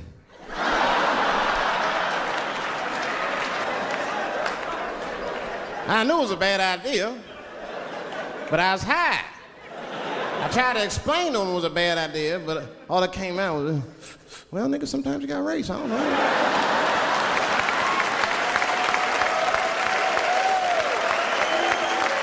Man, that light turned green and Chip took off, zigzagging and shit so no one could pass. The other car didn't even know he was racing.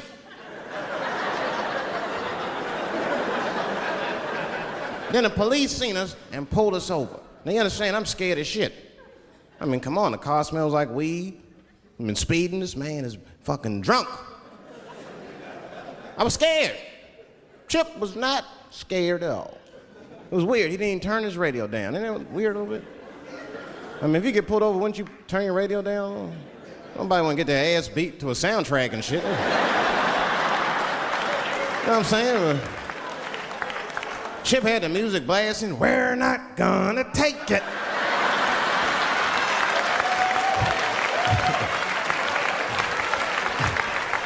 He looked at me and said, Dave, just relax.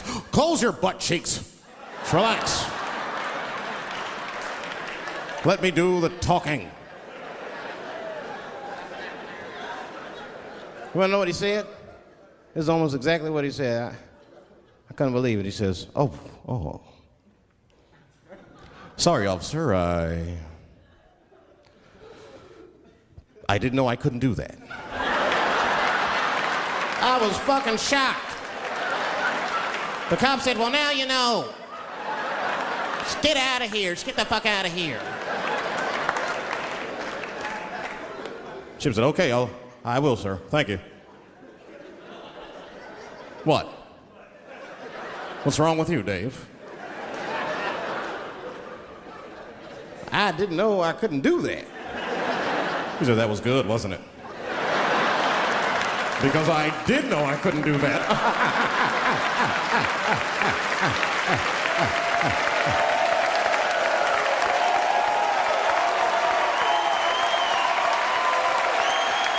I was shocked.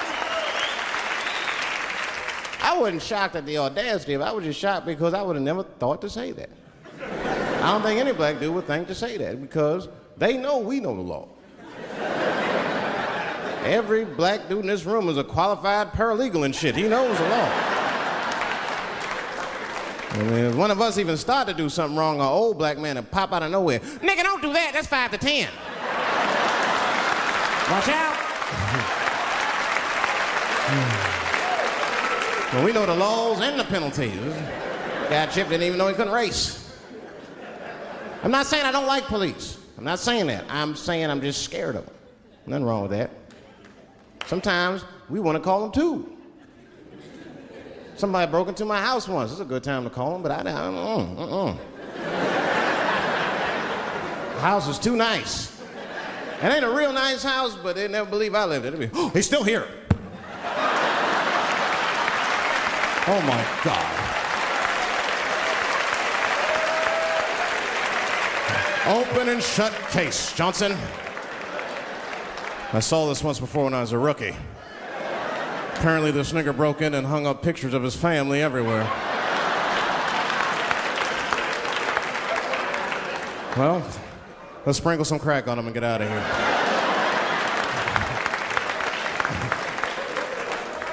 Oh, you know, that's that whole brutality thing. See, that's common knowledge now. There was a time when only minorities really knew about that. I'm not going to say white people didn't believe us, but you were a little skeptical. You were a little skeptical. I mean, I don't blame you. And then Newsweek printed it, he knew it was the truth. And then the Newsweek, white people were like, oh my God. Honey, did you see this? Apparently the police have been beating up Negroes like hotcakes. It's in the May issue. I mean, really, how could you know, though? How could anyone else know? You know. I mean, maybe you should have seen something a little suspicious. Don't you think it was like a little suspicious? Just a little suspicious?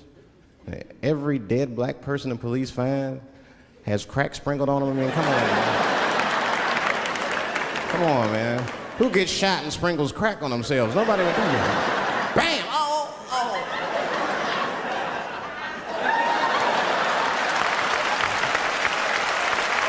I don't want to leave no mysteries.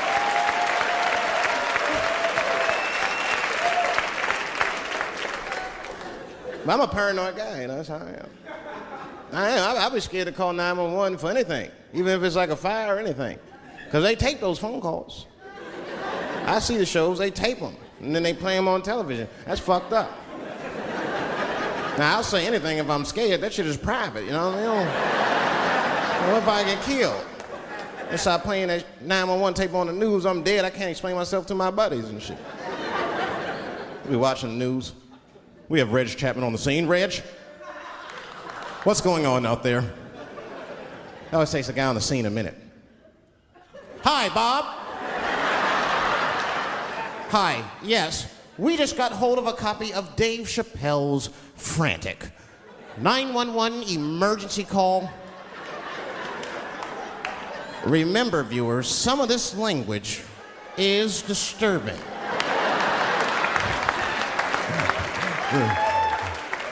Hello, emergency. Help! Help, motherfucker, they're coming to get me! Just calm down, sir, where are you? Oh, I shit on myself. can't stop crying. They play that shit 30, 40 times a day. All my buddies will be at my funeral looking at me. You know Dave shit on himself right before I saw it on the news. Died crying like a bitch.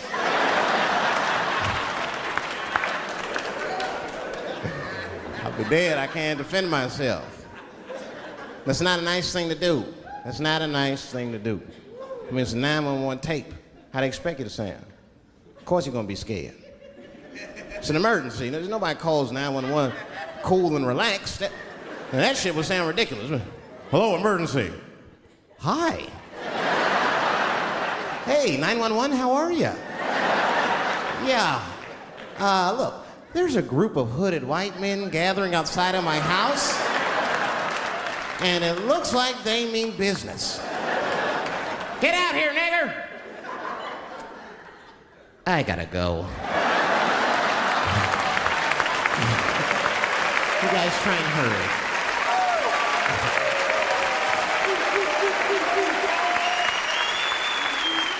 It's too much pressure. That's my problem. I can't handle pressure. Sometimes pressure make me talk different. I'm serious. You ever have like that social pressure? You ever talk to somebody who's fake and they make you fake?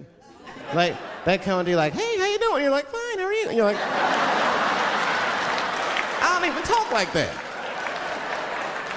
I get sick of that shit. I do. It just makes me sick. Sometimes I'll talk crazy just to make myself feel better. You ever do that? Just start talking like crazy. Like, you ever hear this voice? Man. That's how bad guys used to talk in the 40s.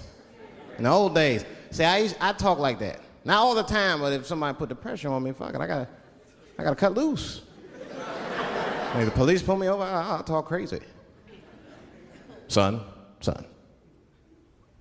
Do you know why we pulled you over? Nah, because I'm black, see? That's right. Nah. I do it. It's not illegal to talk like that. How do they know I don't talk like that every day? Stop talking like that. Stop talking like white copper. Nah. That's how I talk, see?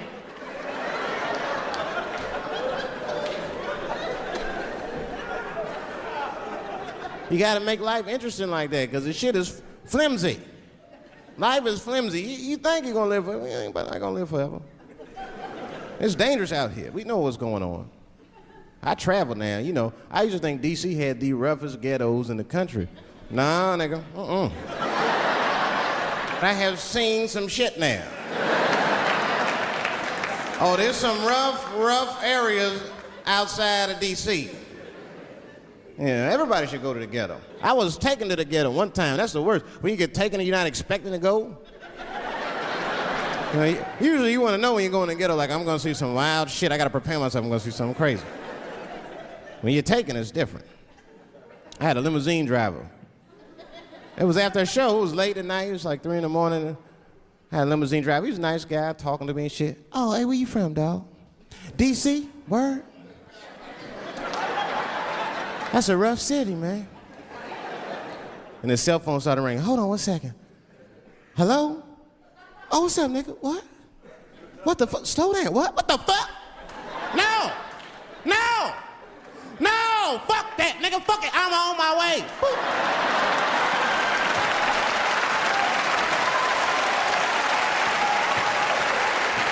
Hey. I gotta make a stop real quick. At 3 o'clock in the morning. I didn't know he was taking me to the ghetto at first. I started looking out the window. I was like, what the fuck? It's gun store, liquor store, gun store. Where the fuck are you taking me? This don't look good. He didn't say shit. He just pulled up in front of an old rickety building that looked like a project. Now, I'd never been there before. I'm not sure if it was a project, but it certainly had all the familiar symptoms of a project. A fucking crackhead ran this way.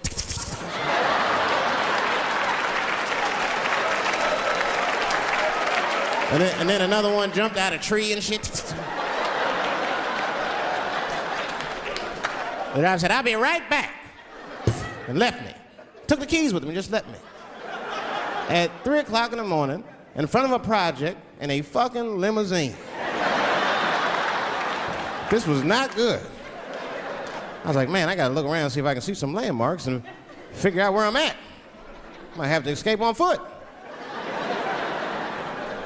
Now, this is when I knew I was in a bad neighborhood. You only see this in the worst neighborhoods. Remember, it's 3 o'clock in the morning. It's 3 o'clock in the morning. I look out the window. There was a fucking baby standing on a corner. Look at this. And the baby didn't even look scared. He was just standing there.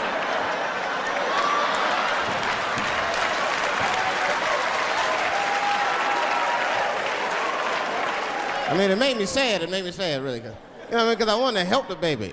I was like, I don't trust you either. I'm sorry. Click. Click.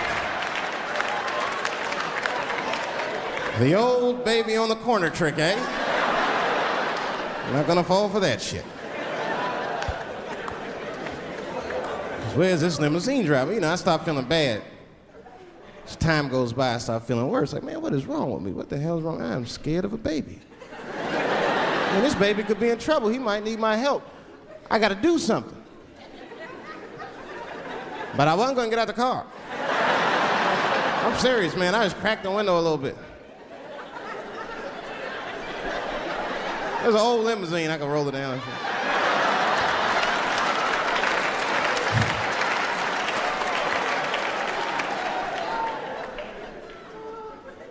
Hey, baby. Baby, go home, man. It's 3 o'clock in the morning. What the fuck are you doing up? The baby said, I'm selling weed, nigga. I said, oh, shit.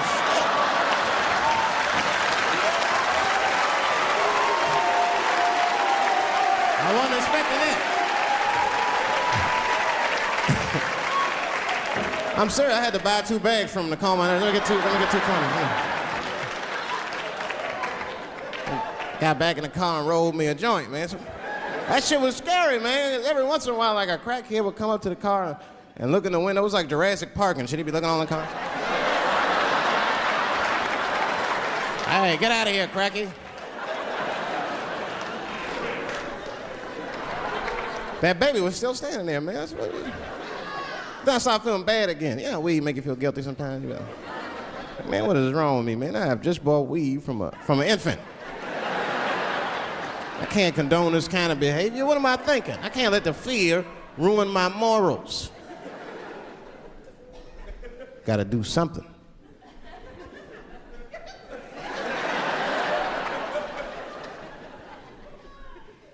Hey, baby. Stop selling weed, all right? You got your whole life ahead of you. He said, fuck you, nigga. I got kids to feed. I said, God damn.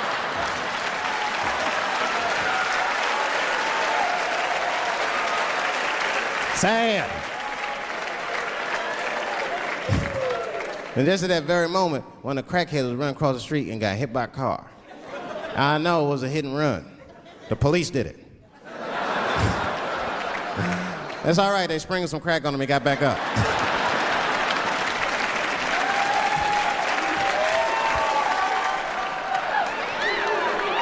Yeah, I've been seeing that kind of shit, man. It's what it is. They use the TV to program us from a young age. You ever watch like a cartoon that you used to watch when you were little as an adult? That shit is wild shit. It's some wild shit. I mean, like I was with my nephew. We sitting there, we watching Pepe Le Pew, and I say to my nephew, I said, now pay attention to this guy because he's funny. I used to watch him when I was little. And then we watched Pepe Le Pew, and I'm old now. I'm looking like, good God, what kind of fucking rapist is this guy? Like, take it easy, Pepe. My nephew was sitting there cracking up. Hee. See, sometimes you gotta take the pussy like Pepe. Like, no.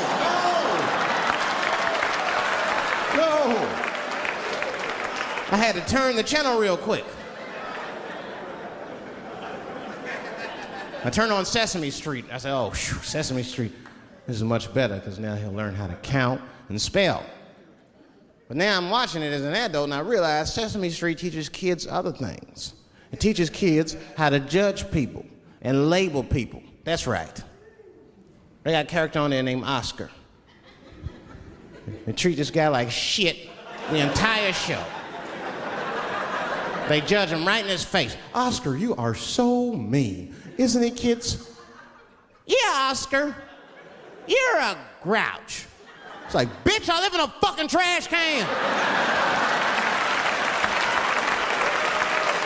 I'm the poorest motherfucker on Sesame Street. Nobody's helping me. Then you wonder why your kids grow up and step over homeless people. Get it together, grouch. Get a job, grouch. So don't even tell me how to get to Sesame Street. That is a terrible place. I wouldn't go there if I knew the way. Who would want to live in a neighborhood like that? Fucking 6-foot pigeons walking around. And an elephant that's a junkie. Hi, bird. Yeah, that's right, Snuffy. Hi, bird, I'm sick. I need some smack, bird. The Cookie Monster with his eyes popping out his head, screaming, cookie, cookie, cookie, like, ugh. What kind of cookies are you talking about? Chocolate chips don't do that to people. And then they had the nerve to put a pimp on there. They didn't come out and say he's a pimp, but I know a pimp when I see one. They called him the Count. Had a cape and everything. You just see him pimping, bitch, where is my money? You've been late 4 times, I've been counting. How many times must I smack you before you act right? 1, 2 smacks.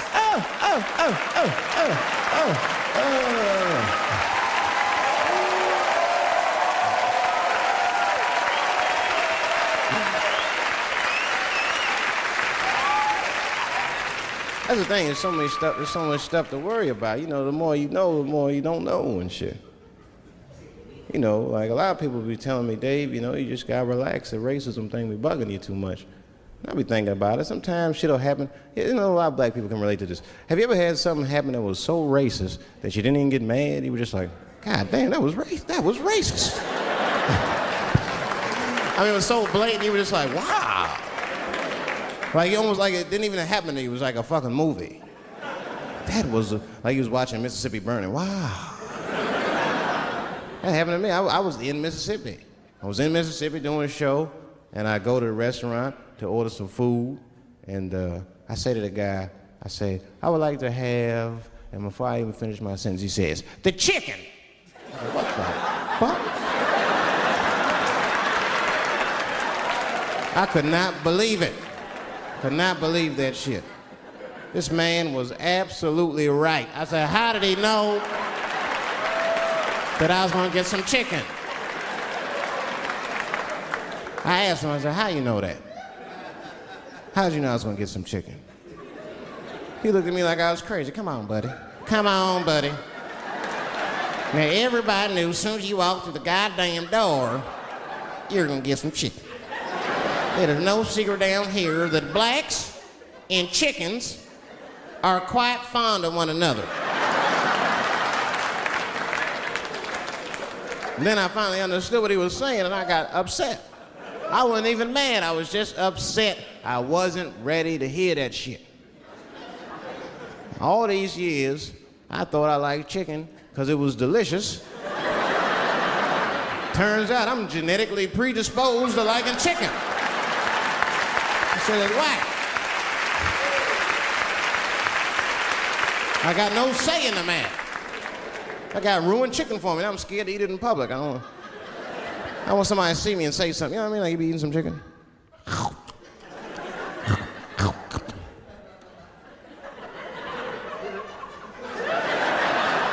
Look at him. He loves it. Just like it said in the encyclopedia. Look how happy he looks.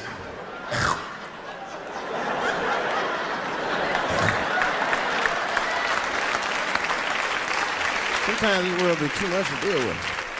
That show business be crazy. That's where the cultures really collide. Show business bring a lot of races together. Sometimes it works, sometimes it don't. This is one thing that happens that's funny. You know, sometimes I'll be on a business call, right? You know, like with a lawyer or something. You know, my lawyers be white. And And like, we'll be on a call, right? And they'll be like, oh, okay, Dave, we're gonna close the deal. Is that fine with you? I'll be like, yeah, that's good for me. Great. You have a good weekend, Dave. I'll be like, all right, you too, man. Peace. Oh, all right, bye-bye.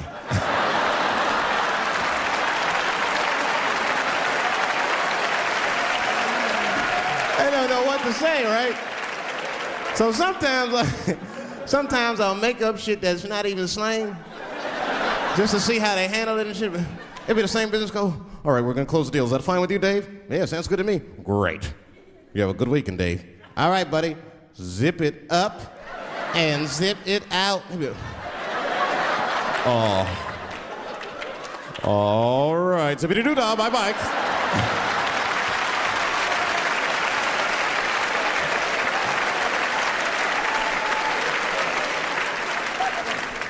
Sometimes, sometimes racism works out in black people's favor. Now, it doesn't happen often. It happens very rarely, but when it happens, it is fucking sweet.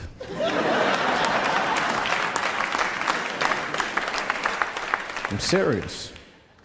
Just one time racism saved my life, man. I was on a plane. I was coming from overseas, and I don't know how this guy got a machine gun on the plane, but he stood up, man. He said, "Everybody, get on the fucking ground. Nobody look at my face." I started freaking out. Because he was Chinese, I was like, why is he talking like that?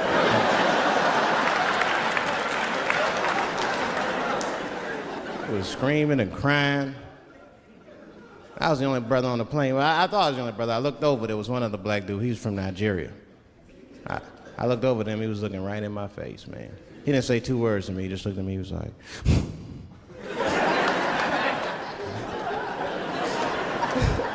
he didn't need to talk. I knew just what he was talking about. I looked right back at him. I was like...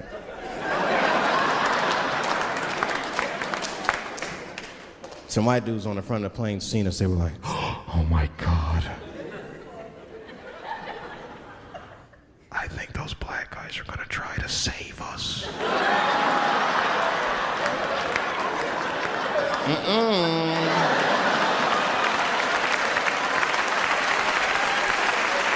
We were just communicating that we understood the situation. We were both seeing the same thing. What we understood was simple. Terrorists don't take black hostages. That's the truth. I have yet to see one of us on the news reading a hostage letter and shit. They is treating us good. We all chilling and shit. I'd like to give a shout out to Ray Ray and Big Steve and Cecil Newport.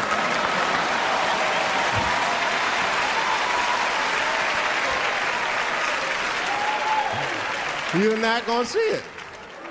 And terrorists are smart. They know what they're doing there, They terrorists. They know it's black people's bad bargaining chips.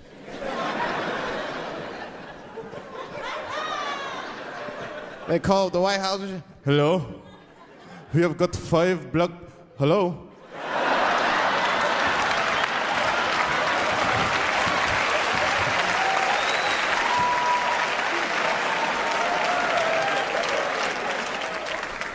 You'd be back in D.C. I was thinking, man, this is an election year. I'm gonna ask you, you're a white guy, do you know who you're voting for yet? Don't know, do you? Now, you see that? You see what just happened here? Let me tell you something. That is a cultural thing. He knows who he's going to vote for. He's just not going to tell me. See? I've noticed that. That is a cultural thing. White people do not like to talk about their political affiliations. It's a secret. You ever ask a white guy who's voting for you? Hey, Bob, who are you going to vote for? Dave, whoa. Take it easy now. Take it easy. So anyway, I was fucking my wife in her ass, right? And I mean, it was something else. Yeah. But who are you voting for? Dave, come on with the voting. I'm trying to tell you about fucking my wife. You're asking me all these personal questions. They don't like to divulge that information because it matters to them. Black people talk about that shit. Black people will openly talk about politics. Black people will openly talk about beating up politicians and shit. If I see George Bush, I'll kick his motherfucking ass for cutting my Medicaid. They'll say it. Black people just say it. But there's a reason for that. It matters more for that. It matters more. Black people see even when I vote, right? Which I don't.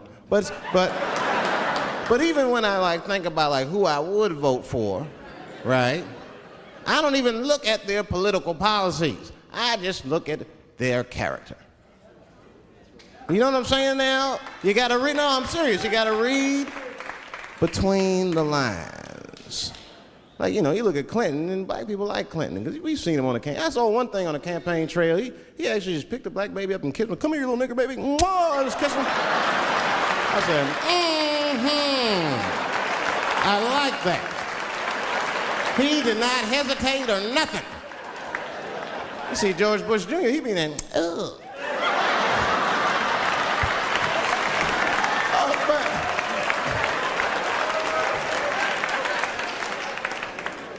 See, I'd never vote for George Bush Jr., but I don't know George Bush Jr.'s politics. The only thing I know about George Bush Jr. is that guy sniffed cocaine. That's right. Now listen, we cannot have that shit in the White House. That might be fine for a mayor, but goddamn it, not in the White House. Not in the White House. You know what I'm saying? The stakes are too high in the White House. You can't have no cokehead president. He be selling nuclear secrets for $20, $30 and shit. He'll be in meetings embarrassing America. Come on, sign the treaty, baby. I suck your dick. What the? Mr. President. Mr. President, that is not how we do business here, sir. Stop sucking the ambassador's dick. No, let him finish.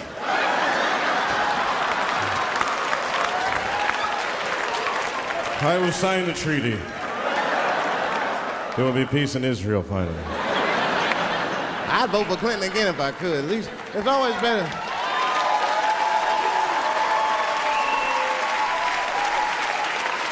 Now again, I'm not looking at his politics. Don't know what his politics are. I'm just looking at his behavior. I understand that kind of behavior. I know a lot of dudes with them shortcomings. Weed smoking fornicators, there's a lot of them. I mean, come on now, let's be honest. Let's be honest. Bill Clinton was not the first president to do what he did. Now let's think back for a minute. Remember a guy named Kennedy, John F. Kennedy? Remember him? He fucked Marilyn Monroe. Matter of fact, him and his brother Bobby fucked Marilyn Monroe. And history doesn't talk about that much. You know why history doesn't talk about that much? Because those two pages in history are stuck together. They was getting it on. They were getting it on. I seen the tapes. Remember the tapes? She'd be singing on there. She'd just party, stressing them out. Happy birthday, Mr. President. Bitch, my family's here.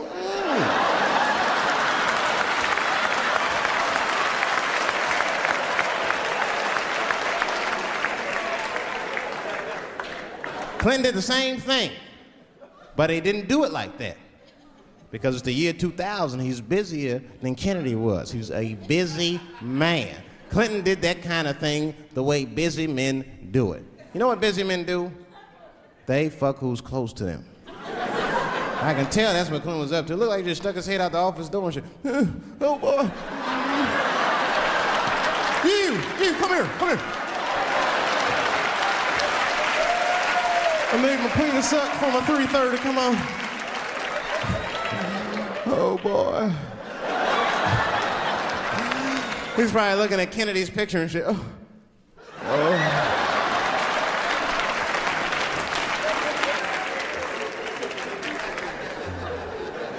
And then to top it off, he lied, which I thought that was special. I did, man. I know how he did. I've been accused of having sex with a girl I did not have sex with before, and let me tell you something, that shit is infuriating. You ever go through that? You know, it'll make you crazy. You be screaming at your best friends, I didn't touch that bitch, nigga, I'll kill you. Fuck you, nigga, I'll kill you. Please believe me. Please believe me.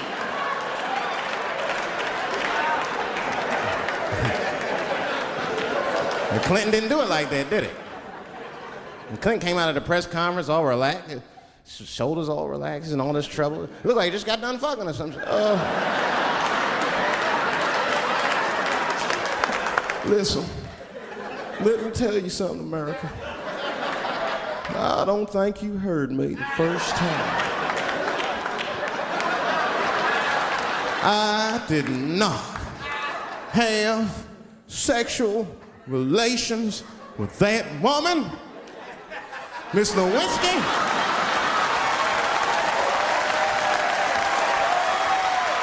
You know he did it. You know he did it.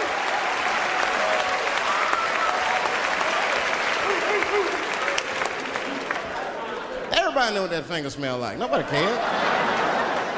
Nobody cared. We all watched. We was disgusted, but we kept watching the news. I know I did. I was taping it. See, I'd be at the crib like, baby, turn the lights off. The news is coming on. Every week on 60 Minutes was a different girl accusing Clinton. Remember Kathleen Willey came out? She was upset. The president called me into his office. He began massaging my breast slowly. I'm sorry.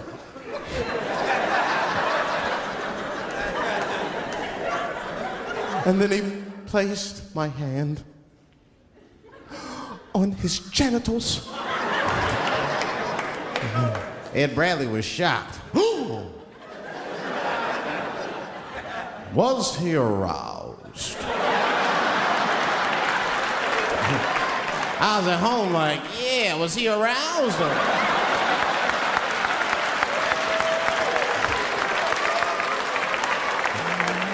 And then Ed Bradley looked right in the camera. He said, don't bust that nut yet. We'll be right back.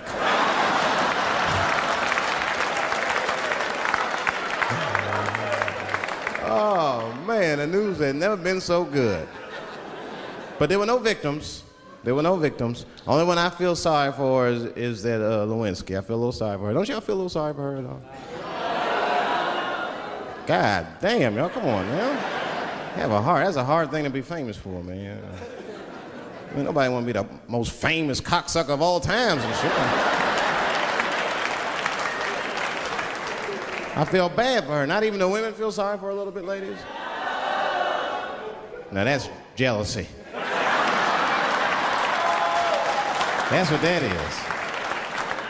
I mean, come on, yo, that's one dick that girl sucked. It's gonna haunt her for the rest of her life. Long after she spent that money up, that's still gonna haunt her. And I know there's a lot of women in here with at least one dick they regret.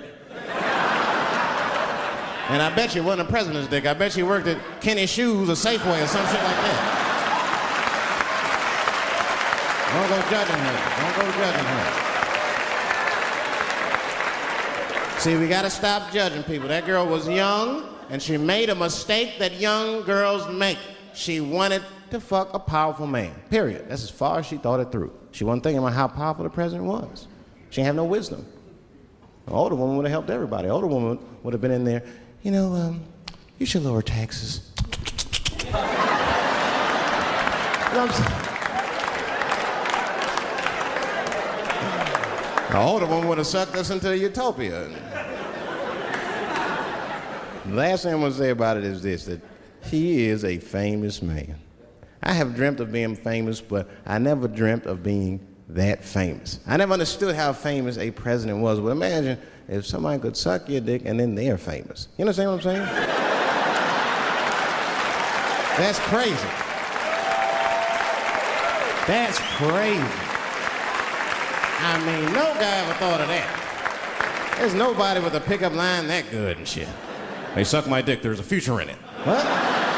Oh, that's it now. Get out there and be somebody. Go write a book. You're a qualified author now. Go write a book. I said, I'm in the wrong business. I should be the president. Shit, I'm in the wrong business. See, the only reason I want to be president is because I'm black. That would make it too hot for me. I mean, you know what I mean? I think it could be a black president one day, but you don't want to be the first one. I mean, second or third, that's fine, but that first nigga better watch out. I'm going to tell you that right now. It'd be too hot. I mean, I'd be the first black president. I don't think that nobody would really hurt me. I'm sure somebody would want to hurt me, but I don't think they'd touch me because my vice president will be Mexican for a little insurance. You know what I'm saying?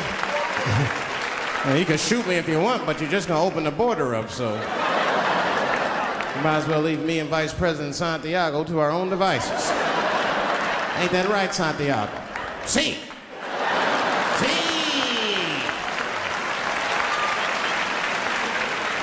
Elian can stay. Don't worry, I don't got no Elian jokes. All I'll say about Elian is thank God he's Cuban. Because if he was Haitian, you'd have never heard about his ass.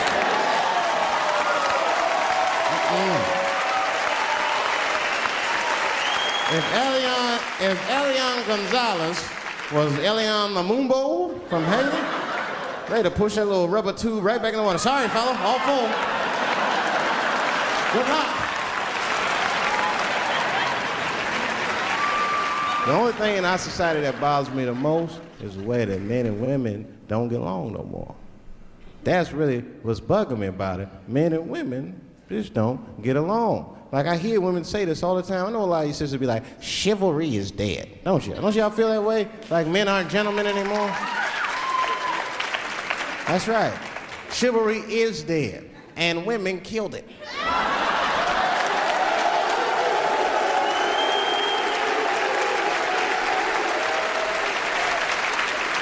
There's a fundamental difference in the way we're gonna see things. We're not gonna see eye to eye on this issue. We're just not. Our tests in life are different. A woman's test in life is material. A man's test in life is a woman. Now, by test, I mean that those are the things that we desire. Men have nice cars, not because they like nice cars, because they know women like nice cars. That's how it goes. Because men are hunters, and the car is the bait. And a woman comes and says, ooh, nice Porsche. Gotcha, bitch. That's how it is. That's true. Come on now, you go to a woman's house, her house be comfortable as shit. Women love comfortable surroundings, so men get comfortable surroundings. But let me tell you something. If a man could fuck a woman in a cardboard box, he wouldn't buy a house. But that's still not where chivalry got killed. Chivalry got killed by the feminist movement on the magazines that got women going crazy, because women got too much advice about men from other women. And they don't know what the fuck they're talking about.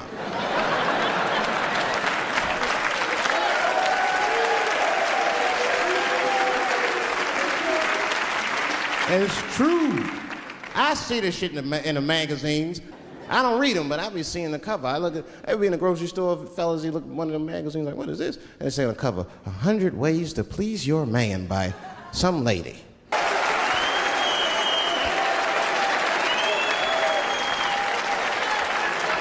And then the magazines trick the women. The magazines start picking at your self-esteem. Every page you turn, you start feeling fatter and uglier, and you feel like your clothes aren't good enough. And the magazines have you forgetting how fucking beautiful you are. And that's what happens. Now look what happens.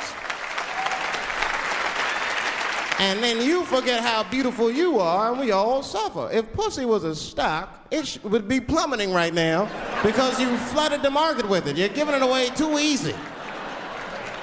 I'm just being truthful. I'm just talking. It would plummet. You'd be watching the news today, pussy plummeted again on the NASDAQ.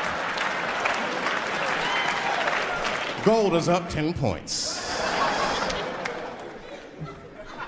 You can see it. You ever have this happen? This is how confusing it is. This is the practical application of what I'm talking about. Like a guy be out, this happens to a lot of guys, you be out at a club, bar, right? You're kicking with your boys, and a girl walks by, and man, she looks good. She looks good. Not good in that classical way.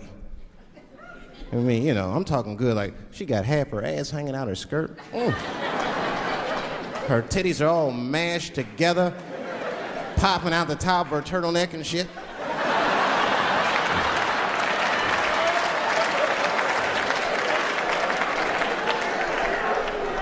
And you with your buddies, right?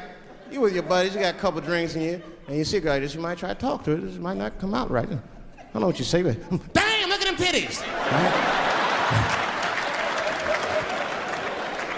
The girl gets mad at you. Oh, wait a minute. Just because I'm dressed this way does not make me a whore. Which is true. Gentlemen, that is true. Just because they dress a certain way doesn't mean they are a certain way. Don't ever forget it. But ladies, you must understand that that is fucking confusing. Just is. Now that would be like me, Dave Chappelle the comedian, walking around the streets in a cop uniform. Somebody might run up on me. Oh, thank God. Officer, help us. Come on, they're over here. Help us. I'm like, oh, just because I'm dressed this way does not make me a police officer. You understand what I'm saying? It's like, all right, lady, fine. You are not a whore. But you are wearing a whore's uniform, I'll tell you that shit right now. Little misunderstandings can happen. And then men, we misunderstand women a lot. You know, we always undermine their feelings. You can't do that to them. You can't, because see, feelings are, you see how they clapping? Feelings are very important to women. They are all important. I'm just learning this shit. Everything's based on how they feel. You can hear when they tell stories. You ever hear a man tell a story, it'd be just facts. Who, what, when, where, why. It was me and Bob, we was at Safeway. Then that nigga Bob said this, then I punched that nigga, and then I broke out. That's the story.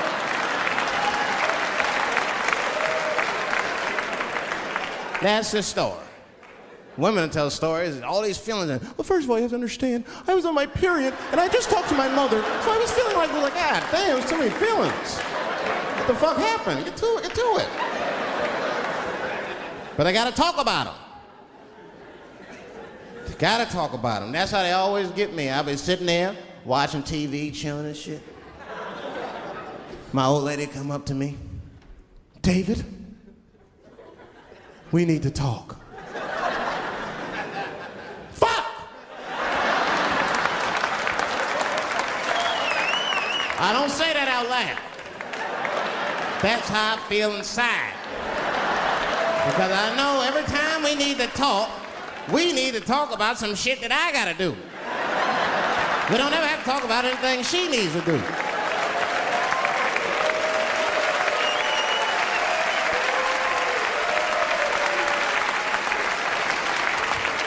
She leaves me defenseless. I have to do what I have to do. David, we need to talk. Nah. Don't do that to me, David. This is serious. Stop talking in that voice. No, see. I gotta do this, see. Ah, see.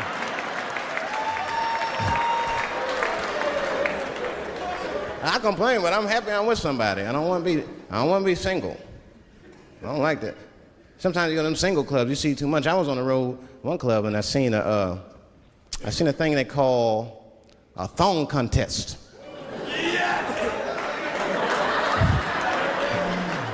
Yeah, I seen a thong contest. Yeah, it's some scandalous shit, all right. I couldn't get over that, man. Because the DJ, you know, I was dancing with a girl, and the DJ said, everybody that wants to be in the thong contest, please report to the DJ booth. The girl was like, excuse me. They put on that song, so, let me see some thong, thong, thong, thong, thong, thong. Them girls was going off. Some of them pulled their pants down, some of them pulled their skirts up, all of them just shaking their butt. Some of them didn't even have underwear on, they was just fucking shaking their butt. I mean, really, I was fucking disgusted, but I couldn't turn away.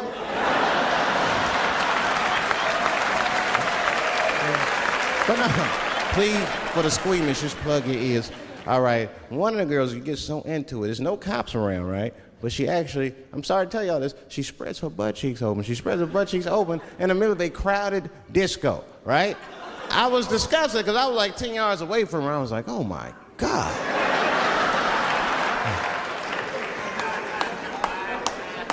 Is that her birth canal? Oh, it gets worse. Oh, good God almighty, is that a baby? I know that's gross, it's gross, because it was a baby. Oh. It was the same baby from the project. She's like, I snuck in the club, nigga. I got that weed if you need me. Just pat on the ass, and I'll come out. Hey guys, thank you very much.